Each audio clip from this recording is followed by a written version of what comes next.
Oh yeah, I'm fine. Yeah, I'd honestly rather not be captain. Like I'll do it if we need to, but if Crosa would rather do it, I'd rather have him do it.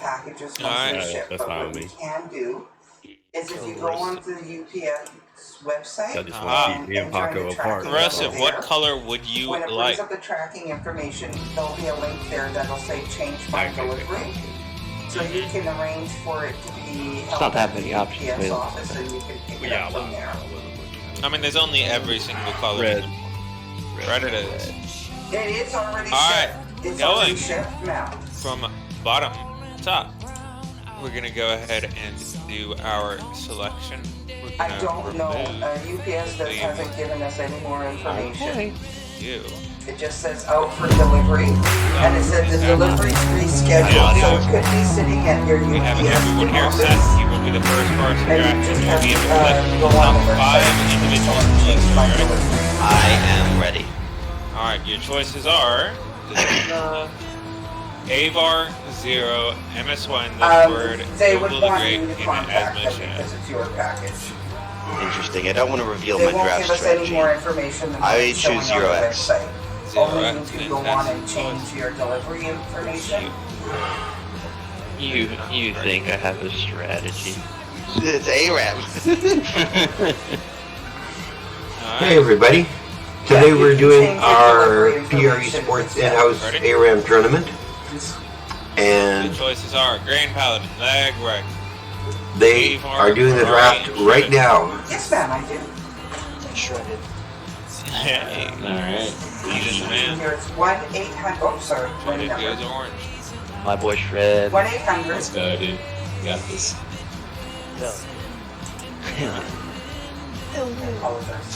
Yeah! Let's find out. Corrosive, your options are H2O, Bandicoot, Charizard, Storm, Avar, or Grand Paladin. And Avar is showing up a lot. 87. Again, wrong number. Grand Paladin it is. 1-800-742. Let's go, boys. 5877. Do it.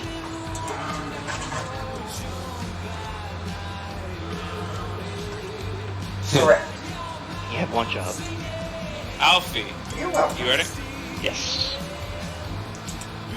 Your choices are Mirari, H2O, Jake Arena, Bandicoot, Charizard, and Danalor. I will take Ferrari. Mirari it is.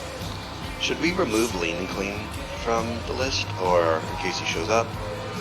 I mean, we have 3 subs available if need be. Yeah. So, We have Okay. 3 people. yeah. So you said Ferrari. He's at the top. Just like old times. Alright, Iron. You ready?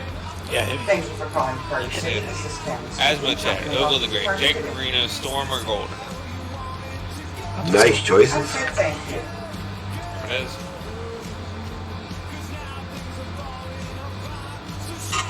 So the point system, by the way, like doesn't matter because we're doing the ARAM draft, right? Absolutely correct. not. Okay. Not matter. Alright. Okay. Alright, that means we go back to Seth. You ready? Yep. Jake Reno, Mr. Panda, Asmo Chad, Tom Jenner, Danalor. Give me my boy. Give me my boy Panda.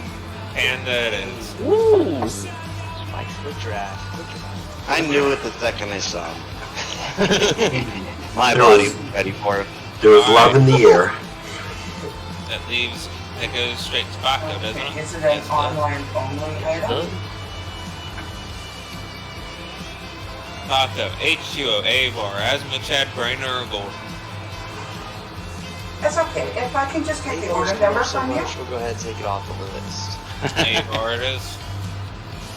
Avar has his place decided. Avar goes to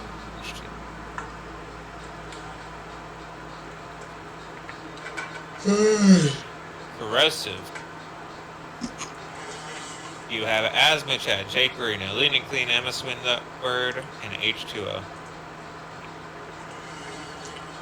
Meet Jakerino. Jake Reno, fantastic choice.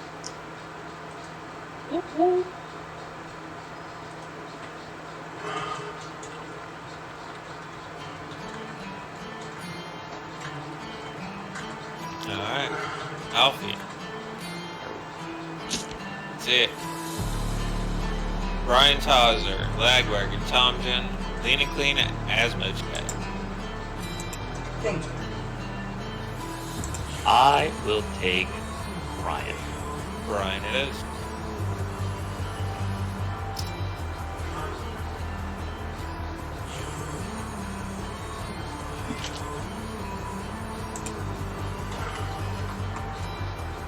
Fine. Iron. Back to South. Oh. Briner was... No, Briner is not Briner. Tomjin, H2O, Brainer, Danilor, and Asmochat. Okay, can I get the name on the order, please? H2O it is. H2O goes to Purple. Okay, so we Alright, have a this is couple our of last options round here. of random I can before it either just reshoot becomes this pick out the to remaining you or people. issue a request. We have Asmochat, Brainer, Oval the Great, MS Wine the Bird, and Tomjin for Seth. I'd like to meet Tom again. I'll choose him. Good pick. My boy Tom. First round of those, hold no space. That's true. Alright, So Connie, I Paco. can reshift that for you. Are there any other party needs I can assist you with? That's today? it. Lean Hey. and Clean, Asmochat, Oval the Great, Golden, and Bandicoot Charles. Hey, Malaha, how you doing? You're very welcome. Have I resolved your reasons? This is just the draft going on right now. Bandicoot Charles. That is a sick name. I respect it. Awesome. Well, you have a fantastic day, and thank you for choosing Party City. Jeez, look at that voice, too. He's got bangers. Bye-bye. That man only plays ARAM, boys. Hey, There. he's been dreaming of this too. That's what's up. Thank you for Alright, calling that Party brings us City. to This is Kathy roast. speaking. How can I help you to party today? You got Chad, Danilor, MS Wine the Board, Oval the Great, or Brainer. Yeah, Chad. A Hey. Hey. Asmo goes correct. The Violent. Alright, Alfie. For the second to last random. You got Lagwagon, Oval the Great, Danilor, Lean and Clean, and Golden. I will take my man Dan. And Dan. My man Dirty Dan. Dirty Dan. Dirty Dan. Danilor to the Danor might be the least dirty Dan person I've ever met, though. Very proper. Finally, Iron. Pick from anybody but Golden. Well, I think Open Great sounds good. Ogle the Great it is. Ogle Draft goes methods. to... Okay, so the other item is a custom item. Okay. Alright, finally, Seth, take your pick from the remaining options. There are Lean and Clean, Lagwagon, Golden, MS Wine, the Bird, and Burn. Process, so it should ship out this week. Tough choice here. I choose Golden. Golden it is. Alright. Yeah, Paco. no problem. No problem. I think the Any wind other up party needs I can help you with? Good pick. Winds up to Orange. Aggressive. Boy, Lagwagon. Bring it. Wagon it is. He's a really good pick for ARAM. Red. Yeah. Awesome. Too spicy. Well, you have a fantastic Really? Red is. Green Paladin is on red team. Let's change that. There we go.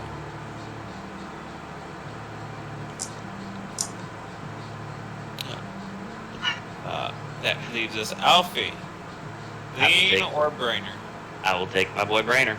Brainer it is. Since Lean isn't here, you can have one of the subs.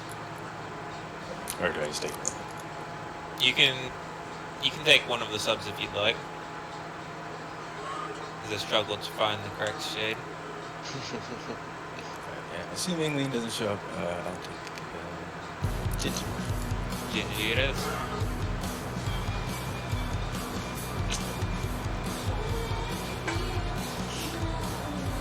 No, my boy Gingy. No. What have they done to my boy? Excuse me.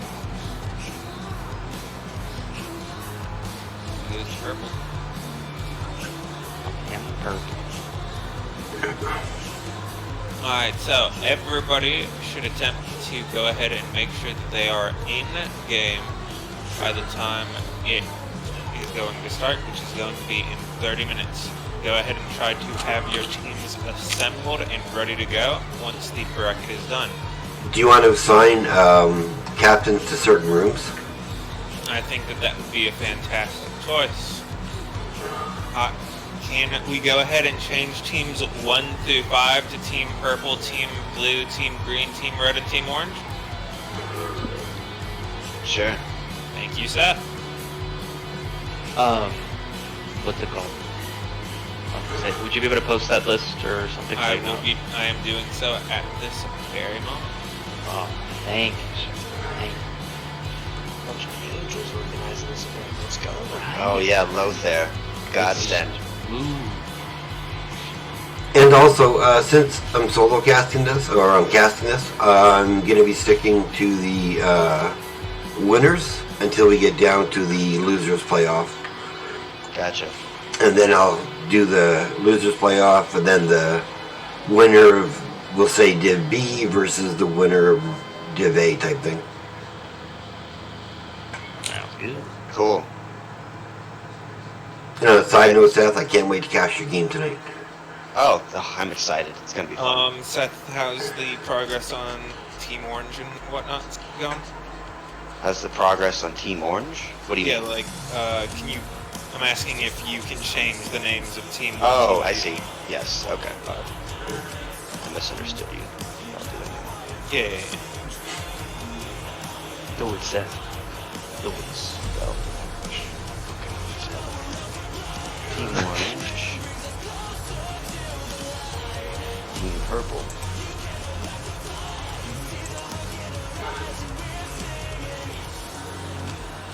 All right, everybody. It looks like we have our teams. I'm bringing it up on screen now. So, starting Does off... anybody have any general questions? No, I'll wait about till they're the finished. tournament itself? The main idea is that it's going to, at this point, probably be a single round robin. If all of that goes by far too fast, we can make it a double round robin. If 8 games would be more favorable than 4, but I think to start 4 would be good. That will determine placements of the top 2 teams being able to have a 1v1 for a final match. Hey, Fluffy. I dig it. Seth isn't casting. So just so- round robin. If you'd like to go cast with me, Fluffy, I'd be more than happy to have So you. is it just one game and that's it, or is it best of 3? It's most likely going... We'll see based on how the first round Yeah, it goes. could be because they have no available slots Also, for a today. word of maybe advice that we could implement. Though in the past, in ARAM tournaments that I've been in, If it's not letting each you team select gets a veto. Where if it's like really clear that one team just got like way luckier picks than the other team, that team can veto the draft, and then you remake and draft again. But each team only gets one remake, and once it's like 2 minutes into the game, you can't call it anymore. Okay, I think that is a fantastic choice. Do all of the captains understand that? Yeah, so you basically announced it like in chat, hey, we're gonna veto this one once the match starts, basically. Yeah. Yep. Yeah. Ultimately, send me the info and say we used our veto against blank when you do so. Sounds good. Yeah, we could post it in general chat or something, or just DM you. I think not even like 2 minutes. You call it before. I Yeah, think, once you see- 2 minutes Don't want are to- reasonable. I think 2 minutes is reasonable. Okay. Yeah, that should be fine. It's one for the entire tournament, right? One veto. 1 veto for the entire thing. Okay. So yeah, Maybe. if you see like 3 Mephistos on the enemy team, I'm not playing. Yeah, pretty much. Yeah. Maybe we should add a second one to the grand finals only. Oh? That would be Yeah, a bad idea. maybe. We'll see how it goes. We'll see how it Yeah. goes. Okay. Love it. Should be fine. Caster would be on board with that, though. Yep. Hey, We be on board, fam. We be on board. Okay. 30 And I think since most ARAMs are going to be going like really quickly with the players that we have. I think a best of 3 with the 4 games, I think, is very adequate. Yeah, I mean, if you can use yesterday for reference. We went through like 8 or 9 games. It took us a couple hours or so. So. I mean, most of my ARAM games are 15, 20 minutes tops. 20 minutes is like, yeah. That's like, Every now and I'm then. struggling. Yeah, we did okay. 8 games in 2 hours. Okay, wait. Question. Maps. How do we determine maps? Is it luck? Is it just like... It's whatever the luck is based on which brawl map it is. How do you randomize the maps then? They're all random, aren't they? In the No, they're not. You have in when custom. you make the custom game, you have to Yeah. pick the map. You have When to you- pick the map. Yeah. That's why. So, Then I mean, it we will can just, likely always be the same. I think home team, like the blue side, should be able to pick the map. I mean, we Or can the just red. roll the dice and see which I map. think it should just be the classic Silver City. Yeah, right? that's the OG ARAM. Yeah, I would say that as long as it's not conveyor belts and industrial district, I don't care what map it Silver is. City is the 3 region globes, yes? Yes. Yeah. Okay, I think I'm in agreement then. Yeah. I would say But Silver I City. like the map with 18 region globes. Shut up. BOE, Shut go up. BOE. Yeah, I'd say Silver City just to keep it fair and like it's consistent. It's a balanced map. I agree. Yeah. I will be posting the matchup tables in just a moment. Sounds good. Whichever team. Yeah. Alright, no, that's good.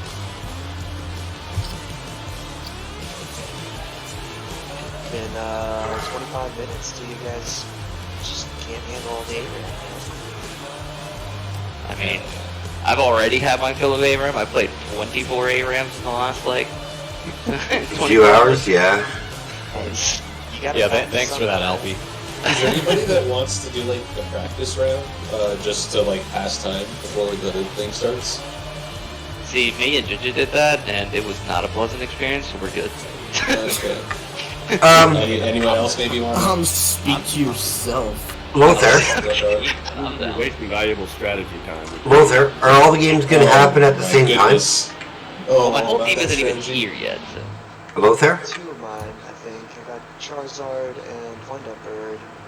I You got see. Yes, I yes, got do. Ferrari.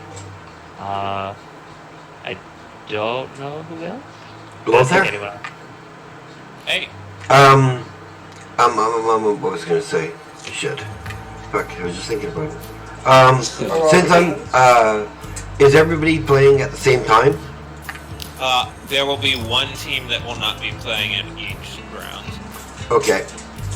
Okay. Probably just queue normal ARAM. Okay, well, I'll be casting out of waiting room 1. So if anybody wants to pop in after their victory for like a really short interview about their first round or whatever, I'm more than willing to take you guys if you want. Where are we gonna be? I'll be in waiting room 1 under the casters tag lobby. That's the generic one everybody can go into. The other ones, I think I have to get permission. Alright, bracket is being uploaded now.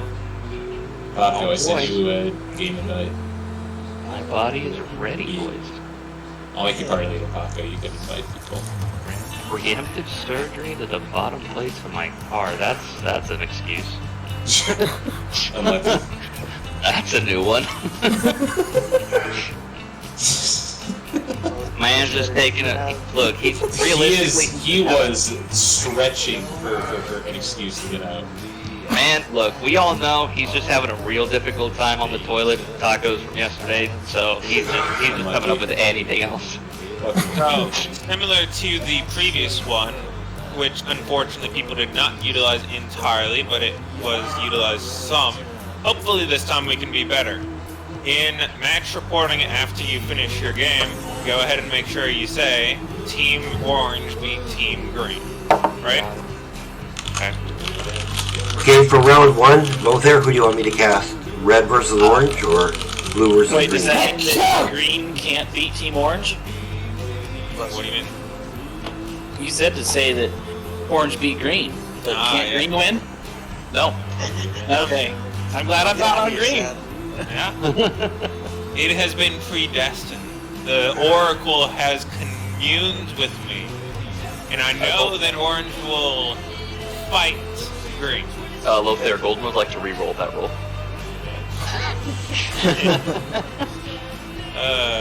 I say re-roll, bitch. No. I did say any roll. I didn't specify in D&D, so... You did say any roll. I think there's a better variety for casting for the second set of games that'll be happening. So I think I'd like, if the teams are willing, I'm gonna cast like blue-green to start, and then the orange-purple, red-blue, green-orange. You should pretty much just pick from a single row, because that way each person gets 2 games. Each team gets 2 games. Yeah, so that's... you can pick top row or you can pick bottom row. Yeah, I'm debating. Does anyone know Brian? Probably go bottom row because then it's more diverse. That's what I'm doing. Top row lets you get 2 games in a row of each person's team except orange, whereas bottom row lets you never have a game where the same 2 teams are playing. Yeah, no, that's what I'm doing. I'm going bottom row. Alright. Hey, Lothar? Yes. Is there a grand championship between the top 2 teams? There is. That one will be a best 2 out of 3. Nice. If it doesn't offer that In the event that 2 teams both have like 3 wins or 2 teams both have 4 wins, one of them will have had to beat the other one, and it's whoever has the head-to-head. You're welcome. Exactly what I wanted. Does anyone know Brian's Discord handle? I do not know it. Brian Connor. So Seth, when you make your lobby for your game, since I'll be casting you first, can you send me an invite? Or let me know that you're lobby linking? Were you mentioning me? I just put my headset on, Sparhawk. Yeah. No, well, I'll be casting you blue versus green, so that'll be you guys first. And I'm taking the bottom row to cast. So if you can just give me a heads up, I'm going to be sitting in waiting room 1, just doing casting, talking to the audience, and going over the drafts and how it's going to work out. Sounds good. So just give me a heads up when you guys are ready to make your lobby or something. Sounds good. Okay, good luck to all teams, and yeah, we already have 7 viewers, so perfect. Cool. Yeah, thanks, Sparhawk. Yep, I'm going to go to waiting room 1, and that's where I'll be, and if people want to do a winner's interview, like I said, it's not going to be long, it's just how's the team feeling, you know, and then I'm going on to the next game. Take care, y'all, good luck, have fun, see you in the grand finals. See ya, Sparhawk. See ya. Alright, everybody. Now that we have some alone time, I want to welcome you to the stream. Today is Sunday, and Phoenix Rising is having an in-house ARAM tournament. I will be your caster, Sparhawk, for the day. If anybody in the audience would feel like co-casting with me from the Phoenix Rising organization, you're more than welcome to join me. I am in waiting room 1 under the casters channel. In the meantime, though, let's go over our different teams. So I'm going to be casting. I'll show you the rows, right, for round 1. I'll be casting the bottom row. That's what I'm focusing on because it's more diverse of teams not playing back to back, right? So I'll be doing blue versus green first. So let's introduce those teams. For the green team, or blue team, I mean, we have Mirari, we have Brainer, we have Brian Towser, we have Alfie. 1, 2, 3, 4, and I don't know who their 5th is. They don't have a 5th one listed. Okay, well, I will let you know when that comes up. However, for the green team, we do have Lude Panda, Seth as the captain, Tomjin, 0x, and Golden. And then going in, I'll just go over the rest of the teams. And then for the purple team, we have Gingy Boy, Ogle the Great, H2O, Danilor, Storm, and Iron. I think if I'm not mistaken, I think Danilor is going to be on blue, or H2O. No, I think maybe it's Danilor. Whatever. Alright, for the red team, we have Jake Areno, Grand Paladin, Lagwagon, Asmachad, and Corrosive. And for the orange team, we have Bandicoot, Chizard. We have Paco's Taco, Miss Windup Bird, Shredded Wind, AVR. That looks like a pretty strong team. And I think that's all the teams that we have that I think I've called everybody out now. The match will begin in 20 minutes. We got jurors for Team Green.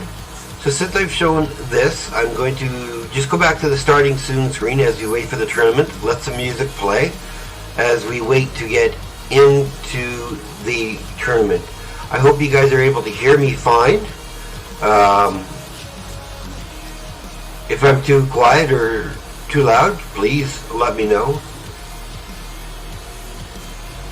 Alright, I'm going to go to my starting screen. As we wait, I'm just going to let music play for a few minutes while we get things organized.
Stronger together now, we were never gone.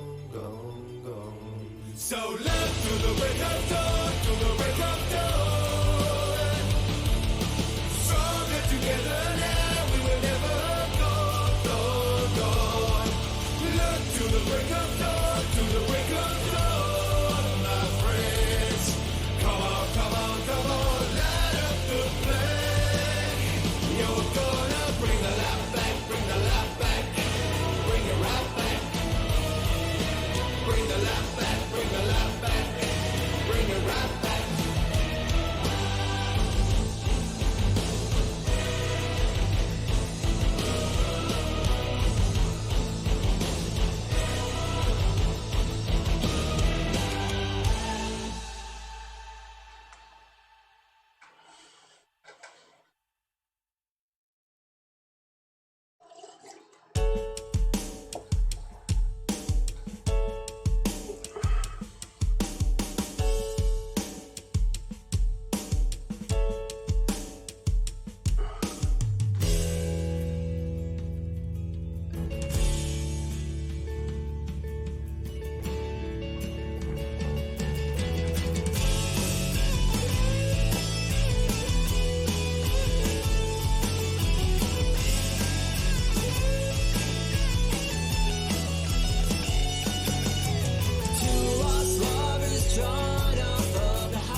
beautiful fiction, but my heart can't let it go. It's a clear contradiction between my body and my soul. It's a helpless addiction, caught in the undertow.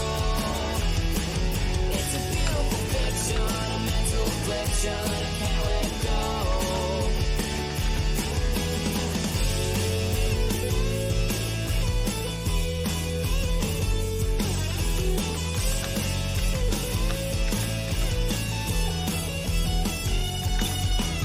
Two lost lovers waded to the ocean. The soft sand beach bid them farewell. Push forward, chasing the lost light.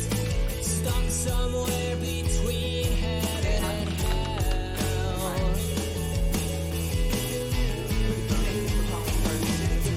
It's a beautiful fiction, but my heart can't let it go.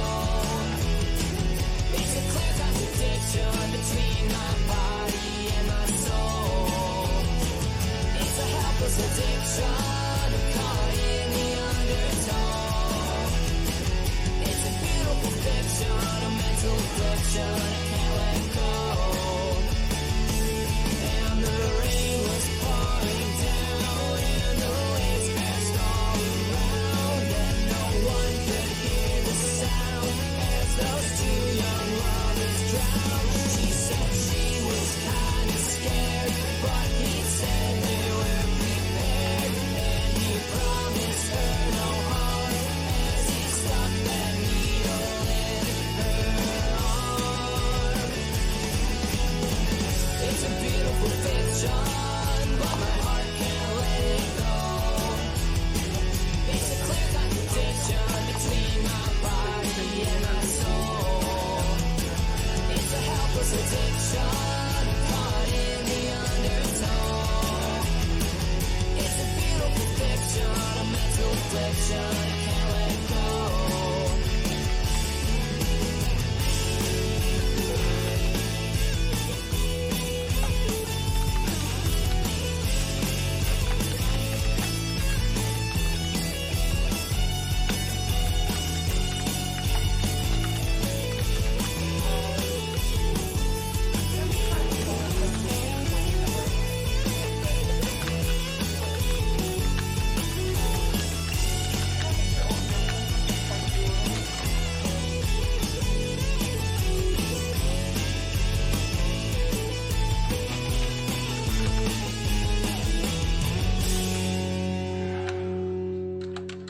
Six, 7, 4, 6.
just have to specify which ones you're doing what with. At the end, it's going to turn around and tell you that there's different shipping methods in your order. Just look through the list, make sure that each one is set to what you want it to be. Hello, everybody. And then process the order. And then at the end, Here's my ugly face. My name is Sparhawk. I'll be your caster for the day for this tournament. It will show in the upper left-hand corner.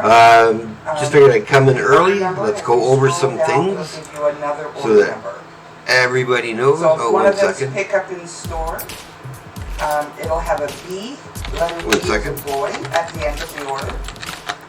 And if the other one is the schedule or the same day delivery, that one will have a letter D as we go on at the end of the order.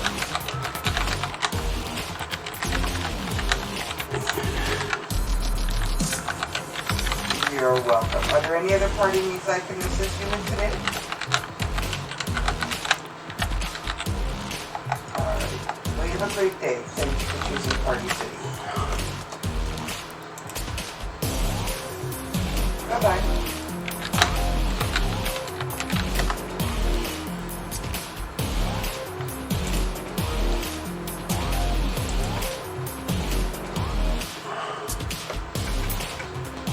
Oh, I got some people asking me some questions, so I just got to send a link.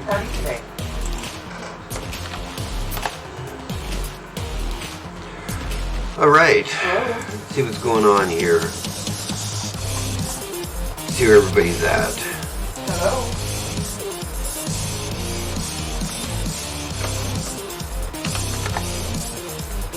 Thank you for calling Party City. This is Kathy speaking. How can I help you at Party today?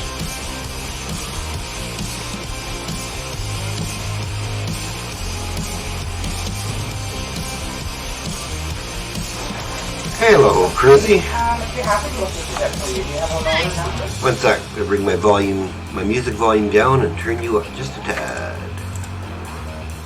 All right. I am joined by the awesomest, friendliest person that I've yet met in the organization, I think. Goes by the name of KKZ. I just call her KZ. I hope that's what she prefers. Call me whatever you want. Yeah, I know. Maybe in the 80s, but not anymore. Could I get the name on the order, please? So she's going to join me if she so chooses to help co-cast. These are customized napkins. It's entirely up to her. So they I hope you can got be my... up to Go ahead. 5 to 7 different I'm actually like on the reserve list, so if someone and then doesn't show they'll up, ship I'm over ready after to that join. time. That is So absolutely I'm still fine. here that it's still in production. Okay, so what I'm going to do... As soon as Oh, it gets wait, assigned one a sec. tracking number, then they will be shipped out.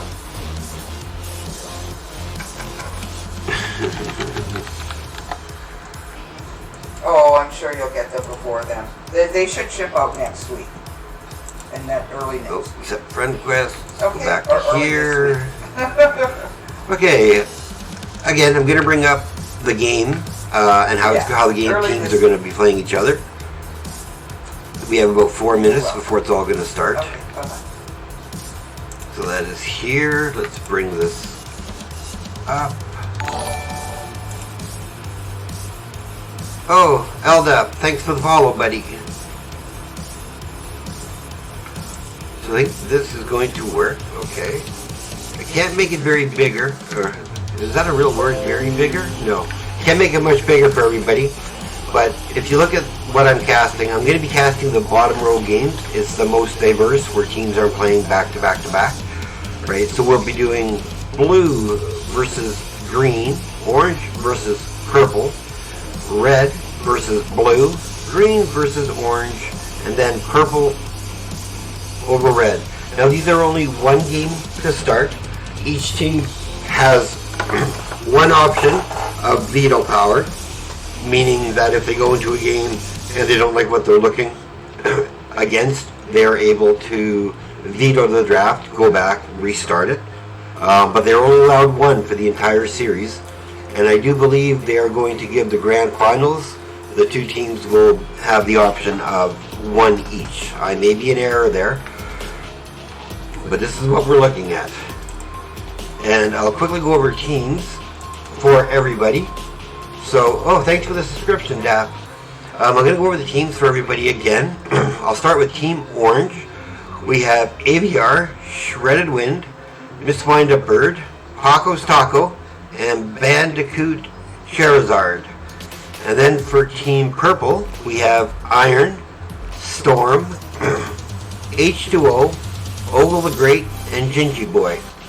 And for Blue, we have Captain by Alfie, I just know that because I know that for sure, is Alfie, Brian Tozzer, Rainer, Mirari, and I believe Gingy Boy. I think. The colors are off on that one, so there's only like 4 blue players. Or maybe they're just taking the handicap because they're that darn good. Moving up, we're going to go to Red, which is captained by Corrosive. He has Asthma Chad, so he has a fellow teammate, Lagwagon, Grand Paladin, and Jake Areno. And last but not least, I'm going to finish off with captaining the green team is Seth, dropping babies for all those who know him in both forms.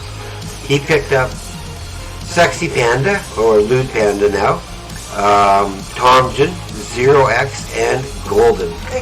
So it's going to be a really, really exciting series to watch. Alright. So what do you think about today's events? What are you hoping to see? Okay. Do you have a favorite team, KZ? Or a favorite color? I think I'm looking at orange. Orange looks pretty good. Yeah, I agree. Alright, so I'm going to bring up my Heroes of the Storm now. As we're waiting for the lobby to get made, but I'm just going to go back to pregame. So you can sit here, see my ugly face. And I want to thank everybody for tuning out. If you are new to the stream, please leave a follow. It costs you nothing. It helps me greatly. And it also gives you points. And at the start of each match, I may have KKZ, while she's with me, introduce the teams. And I'm going to start a prediction using colors. Who's going to win, so you can use your channel points to place a wager, and if you win, I mean, the more you do win. It's been really good. I mean, Miss Windup Bird, I think, is my biggest winner in a series. She ended up winning almost 4,000 channel points, taking an underdog in a game. Oh, Coviers, thank you for the follow. Appreciate it. Welcome to the Night Squad. Why is that showing up twice? And can I get the name on the order?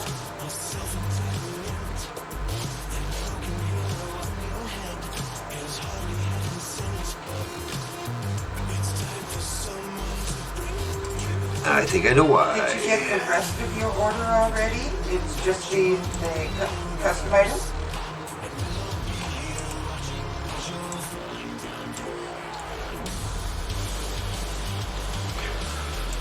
Don't just pay attention to me while I want to go through this and remove so a double coffee. Custom item. You didn't get.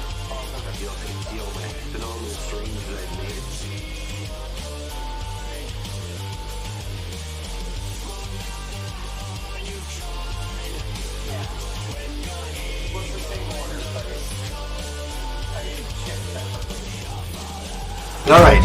Get back into this. Alright, so now I'm looking for a lobby.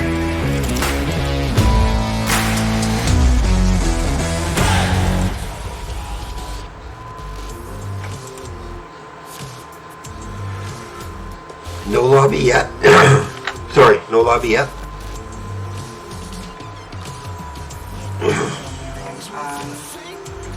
You know, I have 2 options here. One, I can either refund the items, or 2, I can reship them for you.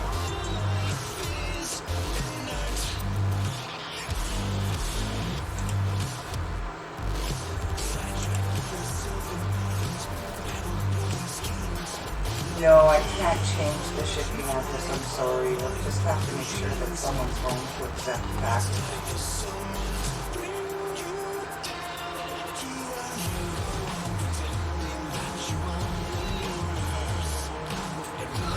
Okay, what so- you can do is just track the package as it's Yeah, look at this. And the day that you know Blue. it's going to be delivered, you can leave I'm gonna it get a out hold there, of or Blue actually, Team, see if they're making a lobby. once you get the tracking number, then you got confirmation that it's shipped back out. You can go on the UPS website, and they have the option there. Are you in PREsports? What you can KK? do is copy and paste Actually, I hope the tracking Sapphire. on the UPS website. And then once the information Say again? comes up, you can click on change my delivery, and that'll allow you to pay Like, that no, local in Heroes of the UPS Storm. office. Are you in the Phoenix Rising Esports lobby? Yeah. Yes, I am. Okay, I'm gonna find you and bring you into the lobby. It's been There going you around are. everywhere, to be honest.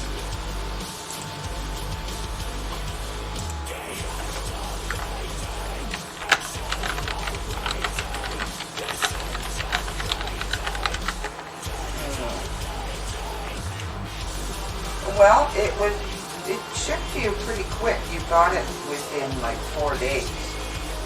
So I would imagine the Well, we are creating the lobby, guys, so we'll be getting underway very shortly. Really excited to see this. Just give me a moment here to set this up for you. Hello, Smart. Hello.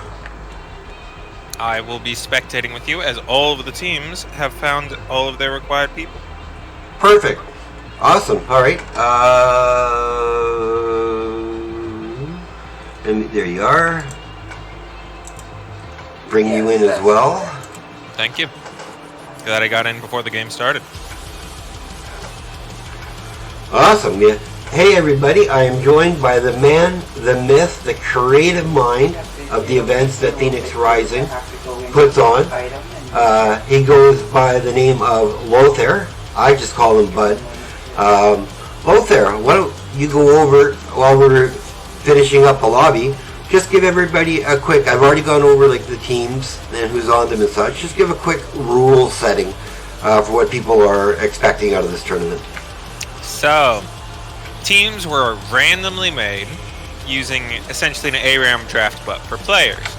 Then we went ahead and assigned colors to each of the teams, which is now going to play in a 4-round best of 1 round robin. The top 2 team will end up playing against each other in a best of 3 for the final. Every single map is going to be on Silver City, as it is the most balanced of the ARAM maps and allows for the most strategies and opportunities. Each team gets 1 chance in the entirety of the tournament that they get to say, we would like to re-roll everything, and both teams have to go out and remake the game. Now, does that change for the grand finals? It does. That returns once for the grand final. Okay. Okay, well, while they're forming up, I'm just going to be right back, grab a glass of milk. So if you guys want to entertain for a couple minutes, I'll be right back.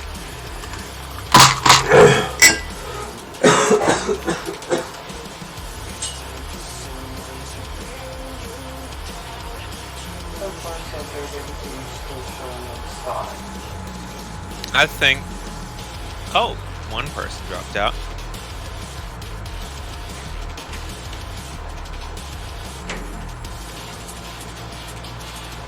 Who do you think is going to be favored in this first round matchup? Currently looking at Team 1, side of Alpha, side of Blue Team. And I would think that they're a little bit favored. They have a little bit higher of an MMR, a little bit higher team history together.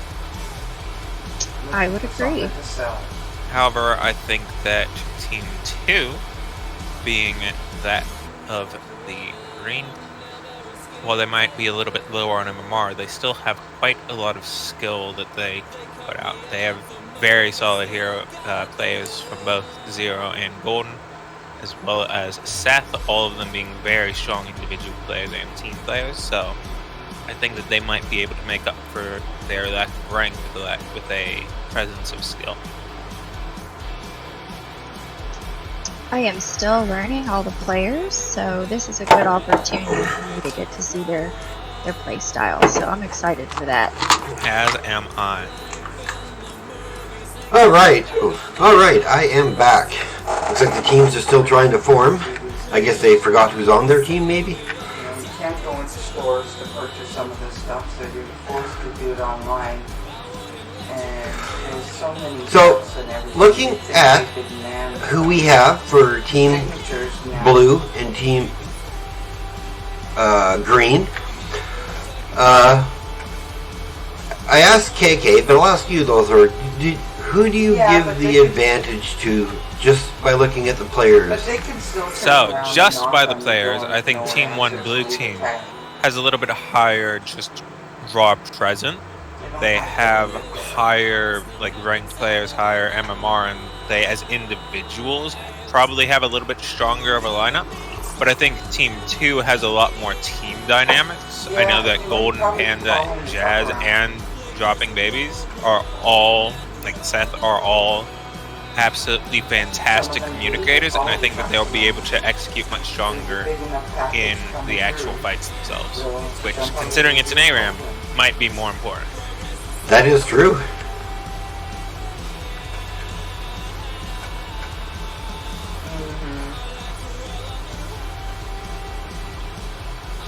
So looks like they're currently waiting on H2O for Team 1. Well, just think of the look on their face when they open that package.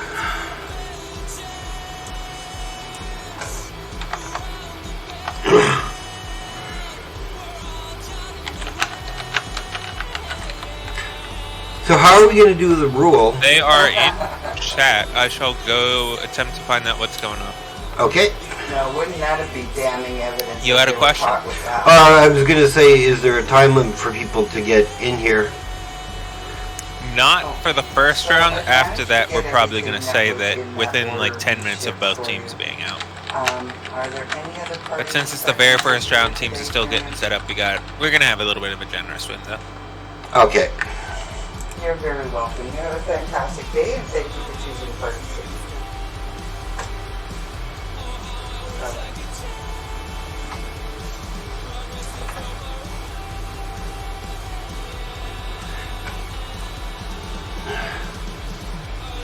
And what are your thoughts, KKZ? Have you ever been involved in an ARAM tournament before? I have not. This is actually my first look into NGS as a whole, so Oh, okay. Nice. Awesome. yeah, so this is really fun. I Um, played some go rounds ahead. with them last night, and it was a lot of fun. It was Yeah, a lot. I was having a blast casting that last night. H2O is finishing up at this time, and he will be able to join in about a minute or so. Perfect. All right. Yeah, it was just we were sharing a laugh with KKZ about last night when we were doing ARAM warm-ups for 2 hours, and I was casting, and it's I'm not posting that video to YouTube, so if anybody does want to watch what we did last night, you'd have to watch it on my Twitch. Let's just say everybody was in the same lobby at the same time doing this ARAM, and there are words that I'm not going to upload to YouTube. That I'm too new on YouTube, I don't want to get banned already. But people were having fun. Let's just say that. And I saw probably the best Arthas play out of KKZ that I've seen in a long time. That was not me. Oh no, right. That was Malaha, right? Or Healbot. Right. Healbot, right. Right, yeah. I remember bugging you about one of your heroes. I don't remember what it was. I played Diva, and then Diva was the last one I played. Then I was Morales, Nazebo, and I cannot think of the other one. Yeah. Some of the teams are still struggling. I will be back. Okay. Like I say, guys, we are trying to get this underway. If it's an afternoon thing, you know, and some players do have matches tonight, and I will be casting like tonight. Dropping Babies and Phoenix Rising Diamond. They are taking on Beef Boys at 7 o'clock Eastern. So I will be casting that. And Northern Task will be co-casting with me for that match. So that's going to be exciting. And yes, LDAP, I'm actually going to commend you. I really liked how you played Melganis last night. You did extremely well. The build, I mean, can be tweaked, but I thought you played Melganis extremely well. Yeah, I was just going to point that out. Oh, looks like we are ready to get into it. Now, I'm not going to show you what people are picking because it's only one-sided on the team, and I'm just going to wait to get into game. I just feel that's fair. Yeah, I don't want. Alright, 2, 1.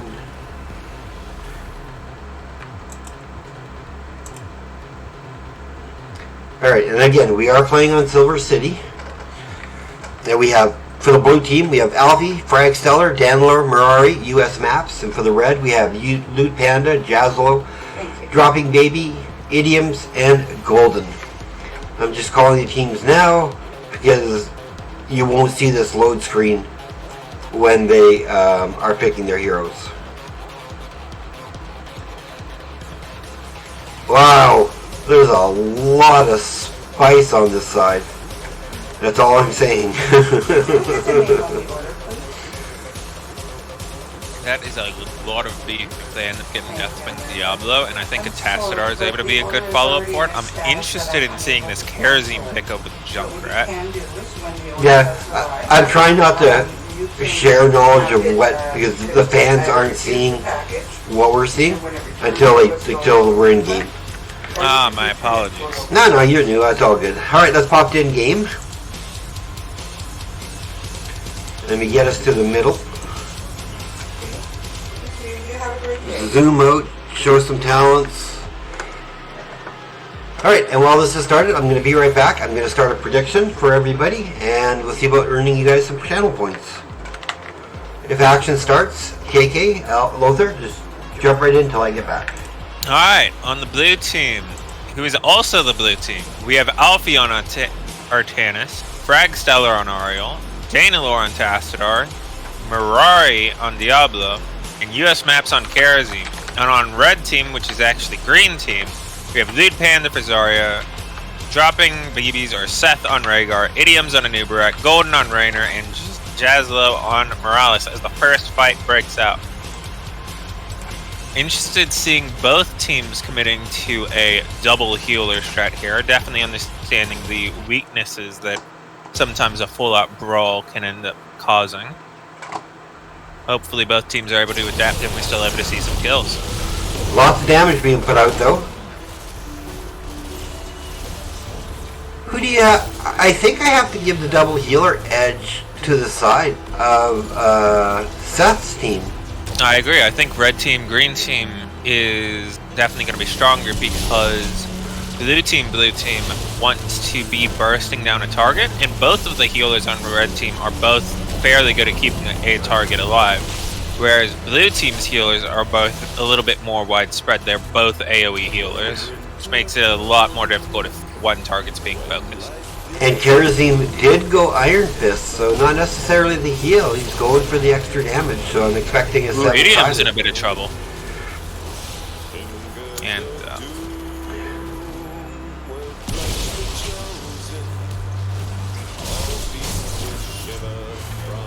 And again, for people in the audience, if my mic is too loud, or if Lothar or KK are a little low, please let me know. I can adjust accordingly. I just want you guys to have the full ambiance experience of what you're watching. I'm really excited to get this first game underway. I've been looking forward to this tournament pretty much since our last one. I like seeing that Golden opt into the stacking talent on Raynor. Normally very much not a fan of it. Ooh, Jazzy. Little bit of anti-synergy there from Dana Lord, walling off his own team. Oh, Mirari. Oh, can't reach him. Gets the heal out at 50 odd hit points. Whew. And look at the hit points on red team. I mean, they're still full pretty much. big advantage for red team. They have the camp, they have the little bit of XP, they have the health bars. Definitely going to be able to start getting some damage on here. And so far, for predictions in chat, the predictions seem to be favoring the green/red team. Huge Alfie gets hit by a wall.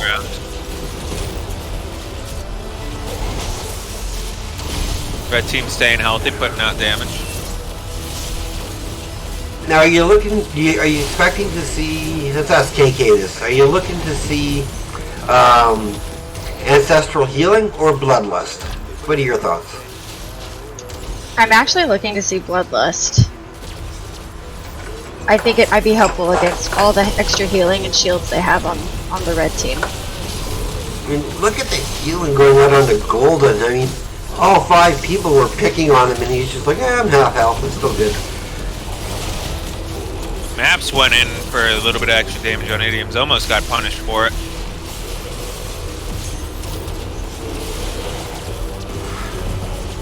And despite being at 20% health, he's back to full.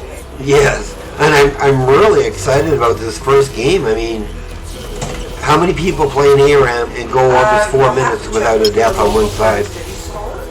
But yes, most of them will on play. Guys have been having fairly good energy management, making sure that they're always able to be on the priority target when they need to, and it looks like Seth is taking more of the generalist topping off healing. Looks like blue team's finally going to be starting to take their siege. Oh, I feel like red team, I think it's favorable for red team to invade. They know it. They know what's coming. There it is. Do we have a grenade to boop? Nubrak stunned but unstoppable. He's getting real low. Morales is on it for the heals. Camp is taken. Artanis in the middle of everybody. Oh, first blood is Morales. Further forward. Careful there, idioms. Okay. With that, blue team, I think, has nice swap. especially with gold. Looks like Golden and World, they are chasing. Diablo might have the flank, be able to get the angle. Oh, and it does. Squish. Second kill goes over on the side of the blue/blue team. The longer they're brawling here, the better for blue team, because they still have their camp pushing that they're going to be able to get some value with.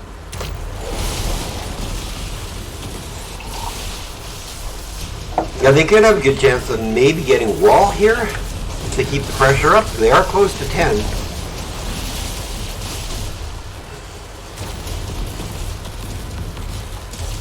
Everybody's just stalking. 10s will be online for the blue/blue team. Gates are down, which, considering how many displacements blue team has, is really good for opening it up. Between Tastadar being able to wall, Ariel being able to whip. Ooh. Artanis having his swap and Diablo is push. The more the map's open, and the more it's closed. Oh, Kerosene goes down. So we do get the reverse kill finally for the red/green team. Oh, green/red team? Yeah. Oh my. Oh wow. Oh, they're running the Fuse Pirates. What is this? They have the Hyperion. They're just trying to straight up take out. Oh, look at that. APOC goes out. out. Look like it's working out for them though. It's really difficult without the Sank. They barely did any damage to it. That is a massive mistake from Green. My goodness. Yeah, now they have to wait almost 30 odd seconds before they can do it again, and that's going to give this. Oh, they're taking camp. I was thinking they would maybe push that forward to the. Not even that it was that powerful. They only did 3,000 damage on it. Yeah. They barely even got all 3 of the Hyperion, like Yamato cannons on it. I mean, actually, I give them I do got to give them a name for an attempt. That was a really exciting move.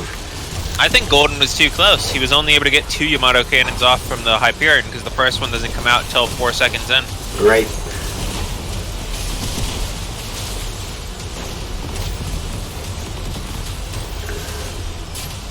Unfortunately for Blue Team, despite that massive kill advantage, they don't have the best siege. They have good wave clear from Tassadar, but not able to put too much on the structures.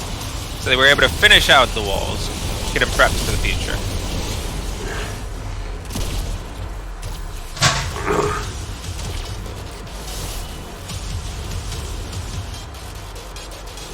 I really like Jazzle's play on the Lieutenant Morales. He's doing really smart to keep his healing energy up there. Oh, Arcanus goes down. Medevac is up. The only ultimate that he didn't... They're looking to stick with it for the outer fort this time. Put a little bit of pressure on. Try to neutralize this. They're pretty much even in structures now. We have a couple more seconds before Arcanus gets here. What do you think of the action so far, KK? I mean, the amount of sustain that the red-orange team has is absolutely ridiculous. And red-green. Oh, red-green. Fantastic zoning ult there, absolutely shutting down that fight. Diablo was trying to get a good charge in, and he was completely unable to do so. Big blind goes out. Another big blind, and means that Rhaegar is going down, and it looks like Karazim is going to be totally fine despite the web wrap. 8-2 are the kills, 15-3, 15-13 is the level currently. So right now, I mean, although teams are even in structures, I'm going to give a slight advantage over to the side of the blue/blue team. I will take a contrary opinion. I believe that while blue is ahead right now, I think red has a much better time in mid and late game team fights, as well as able to actually capitalize on some of those kills. Since right. Blue team does not have that strong of siege. And KK, our Rhaegar went Ancestral Healing instead of Bloodlust. What are your thoughts on that? Well, by the looks of it, it seems like that may have been the best choice. They might need that extra sustain to keep up with the red team. Yep. Sorry, I'm not trying to throw you under the bus, but you're in here, so I'm going to ask questions. To keep you involved, you know. Everybody I meet, I want to turn into a caster, so it's something you have to accept. Oh, Diablo gets cocooned. Big fight over this. That's a big ult. Big fight. They do get the point, though. It's a little too far to stay on the point. They did manage to get it, though. Drusilla goes down on that Morales. Idiom is a little bit left out, gets swapped by the LP, put him in safe, but Golden steps far too forward trying to get that final bit of the Ariel kill. The Tassadar World closing out Zarya and Anubarak. Anubarak trying to get everybody to turn back on them instead of Zarya, but it's not enough. Zarya still goes down. Now Seth's in trouble. About to get trouble. And Anubarak is... Idiom's just absolutely trying to goose chase them, buy as much time as they can for the rest of the team to get back. It looks like most of the team is not buying it. They're just looking to push.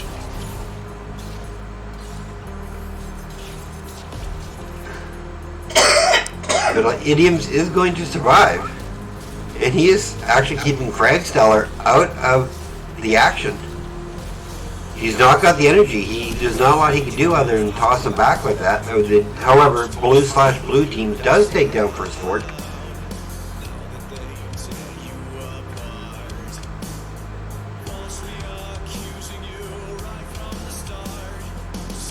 And it looks like we're getting a basically full grenade build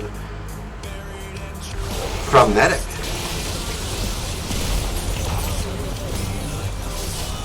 Golden swapped in, should have enough. He has plenty of defense from the Morales and the Zarya, but now that means that the shield is down. At this point, red team's got to be looking pretty careful for the next couple seconds. And that is a rough start, too.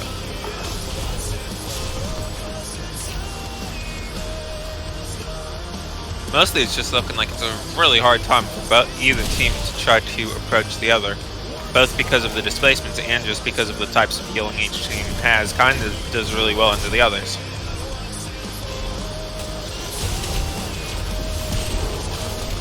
Oh, I think Idiom's overextended there. There's getting heals onto him, but not enough. Ancestral just a half second behind.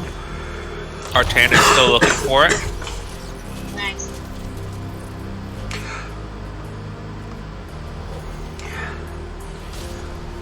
What's nice, that blue/blue team killed an Uber actor. Yeah, that zoning ult that Zyra used was pretty nice to pick them off. Swap Yeah, is still up, looking for it.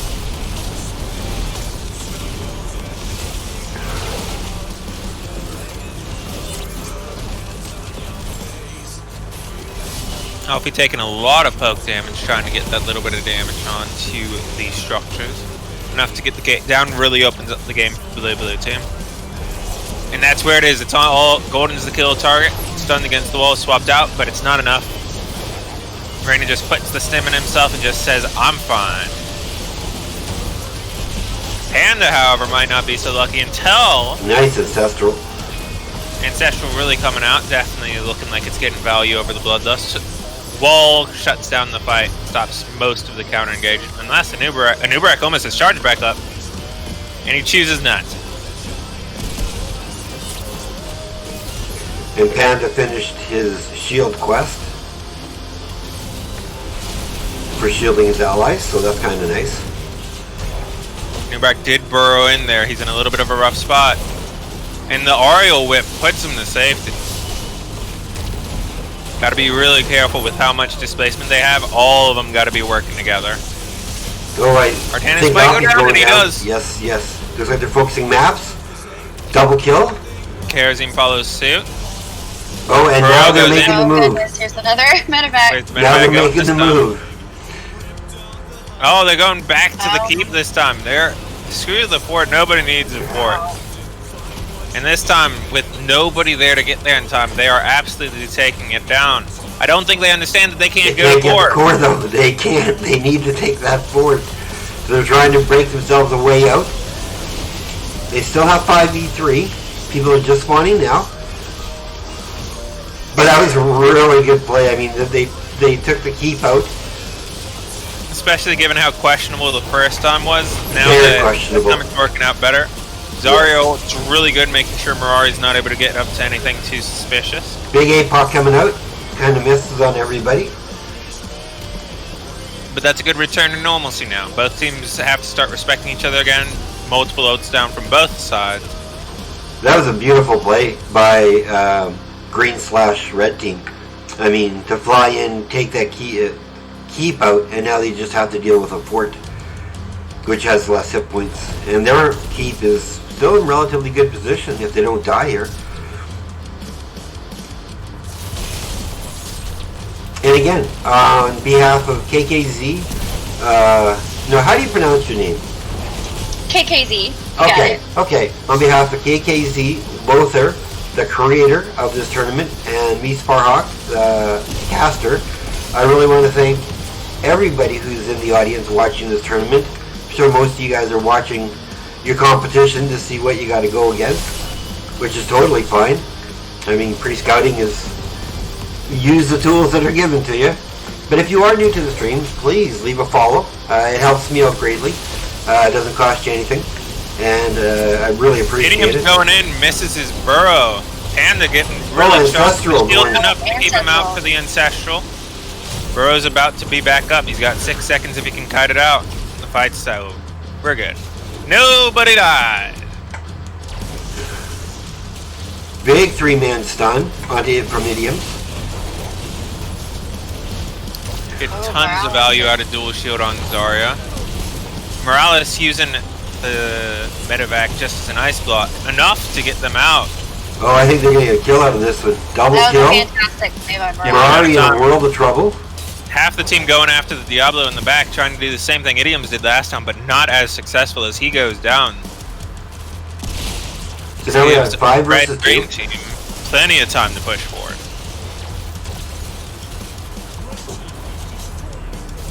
And now they're taking camp, so it's going to just I mean, wow, now they have, what, double catapults? They'll have a lot of pressure on the enemy's core now. And blue/blue team needs to be aware. I mean, even this kind of early on, if they get a wipe, if they can't end it, when green/red team spawns, they can just medevac right to core. Especially with the Hyperion being back up in 40 seconds. Yes. The team's doing a good job at disengaging here, making sure that blue team has to either keep fighting and lose core damage or back up and give up the fight. I mean, you made a really good call when I'd asked for picks, and you were looking at the overall ending of green/red team. So, I mean, definitely a good call on your part. And that's why you play in a higher division than I do. You're too kind. Alfie going in, trying to get some damage on. Walled off, keeping the rest of them out. Golden is unstoppable. Rainer not going now. Not even in a rough spot. Oh, now he's in a world. He's all on his own. Zethro's going to save him, though. He's 25 armor. He's just trying to deeps, but it's not enough. He's too far zoned out. Now Idioms is looking to be the target. He's got a lot of health, a lot of shields, and his burrow's back up, and he's out. Medevac just to get everybody out. Right. Oh, and they get away. And then Jazz is just showing people how to play medic. These are some amazing medic plays. Yeah, as questionable as the first one was, every single other one has been fantastic. Yes. Even when he used it as a defensive shield, you know, just to buy him those few seconds. 4 seconds till Rainer is up. 30 seconds. And again, go ahead. Similar to the last times, even though blue team gets the kills, they don't have that good siege. They're not able to put that much damage on it, and now Zarya is just able to say, stop.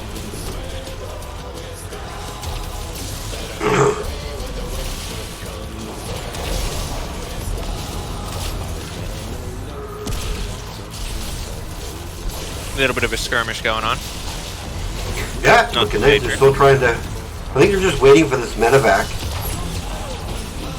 And if they can secure a kill onto Alfie... Which they're about to, but that's 75 armor on him. Oh, Rainer goes down again. Maps is looking to be the target now. Idiom's trapped. Half the team's out. There's no DPS on the side of red team. That's going to be rough. They should be able to confirm the keep here. Probably get some core damage, but I don't think they have enough to completely kill the core in the time left unless they get another stagger out. Yeah, maybe. I would agree. And their one advantage too is they do have catapults that spawn with minion waves, so that's going to help just slightly. Oh, maybe. The Ariel's able to keep the aggro on it real good. Artanis is almost going to go down, but I think he's going to be able to be healed back up. Oh, Hyperion goes out. 18, 15, 13, 12, I think it's too little 10, too late. 9, They got both kills, but 4, it's not enough. GG, blue/blue team. Good game. Well played. So back and forth.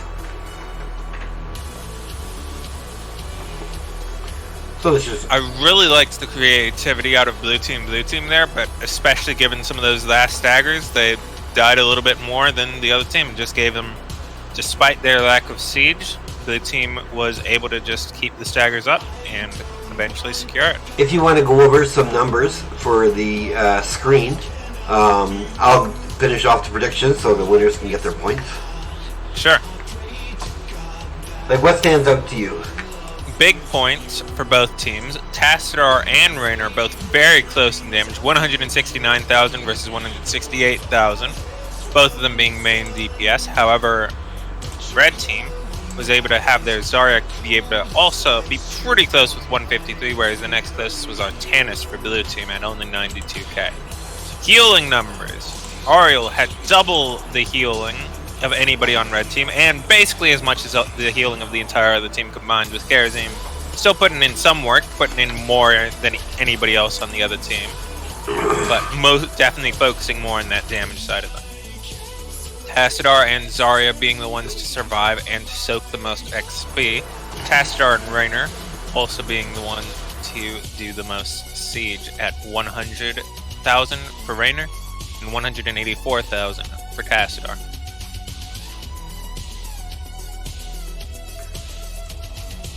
So, who do we want to pick as our MVP for the first game?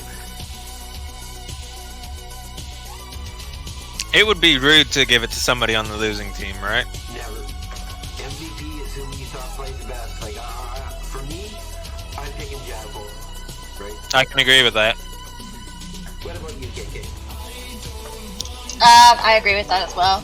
I mean, I just think Jazzo is not a healing main. Is that correct? I believe. Right. So, I mean, to bring in Morales and to do... Oh, and we have our next map. I'm going to jump over to that one. Would we like to ask a little bit from Alfie? Or would we like not to? No, if he wants to pop in for a conversation, please, I'll get you guys into the lobby. Absolutely. I'll ask.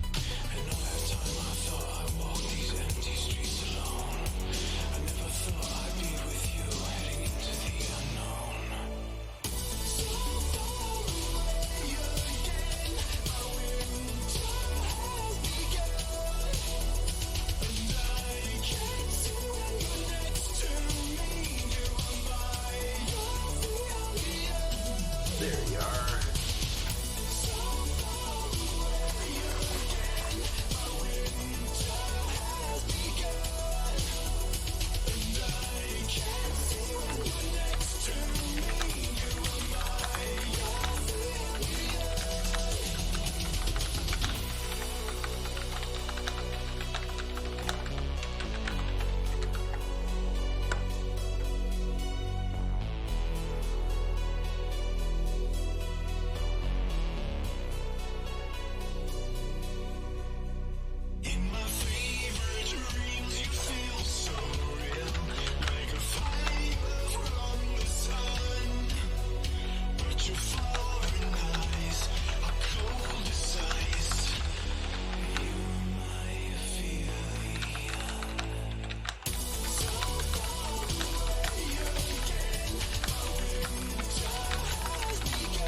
You guys hear me now? There you go. Hello. So, how are you feeling? You got the first victory of the tournament? It was pretty exciting. It took 4 health bars to kill anything, but it was pretty fun and exciting, man. What about when they pulled off that first medevac for your keep? What are you guys thinking there? I mean, I just thought I got 50 stacks for my level 1 quest on Artanis, but like, I get it, but they still had to go through the fort anyway, so... Yes. Yeah, we were chuckling at that one. We saw a couple of pew-pews, but yeah, still vulnerable. But, really, good congratulations on your victory. Thanks. You guys played really well, so I'm really looking forward to seeing what you do in your next game.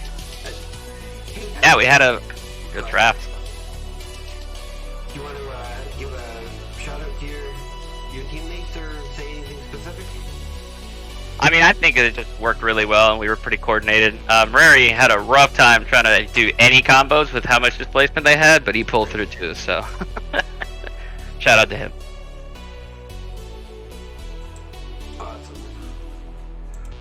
Okay, well, I'm sure I'll be talking to you again by the looks of how you guys played that first one. So I will let you go enjoy with the rest of your team. You guys can sit back, watch the next game, which we have orange versus purple. All right. So I'll say good game to you, and I'll see you in the next round. All right, guys, take it easy. Thank you. See you around. We'll see if Walter is going to join us again. And I will be right back. That is fine.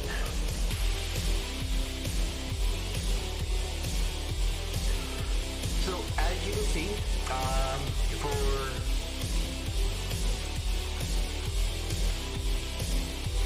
for orange team, we have Papa's Taco, we got Squall Black, let's find a bird, shredded wind, and iron and lead.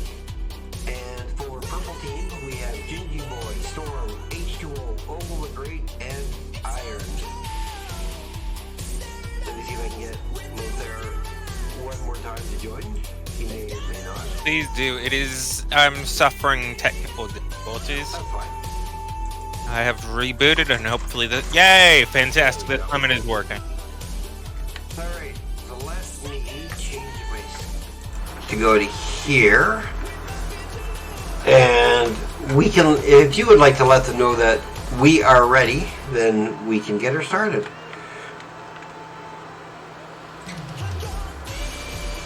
Oh, okay.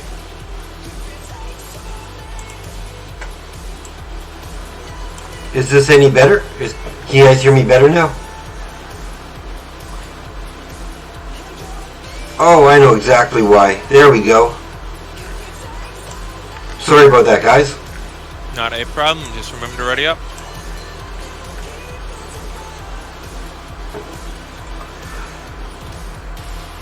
Since we have the game, let's turn this music down a bit more.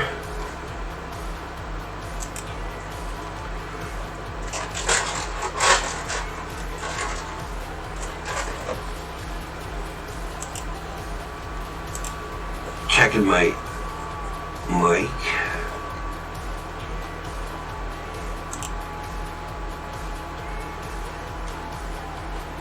So my volume should be better now, everybody. I turned the music down. And looks like we are loading in to our next map. Again, it's Silver City. That's what everybody's going to be playing all day. Right? And, but yeah, like I said, I'm not going to show you guys what they pick. And then we'll introduce as we get into the game. I'll let KK and Lothar do the introductions while I make the prediction.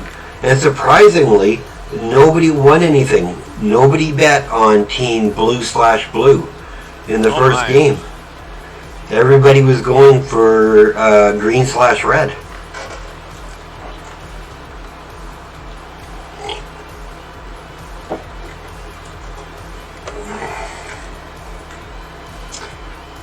And again, I really want to... Oh, go ahead. The picks are locked in. Go ahead. Okay, let me get into the game. Get to the middle. Bring up talent for everybody. Alright, I'll let you guys do introductions if you want, and I'm going to start predictions. Alright, I'll take blue team if you'll take red team. Great. Blue team has Paco, Paco's Tacos on Mal'Ganis, Squealback on Tastadar, MS Wind-Up Bird on Asmodan, Shredded Wind on Kerrigan, and Iron and League on Whitemane.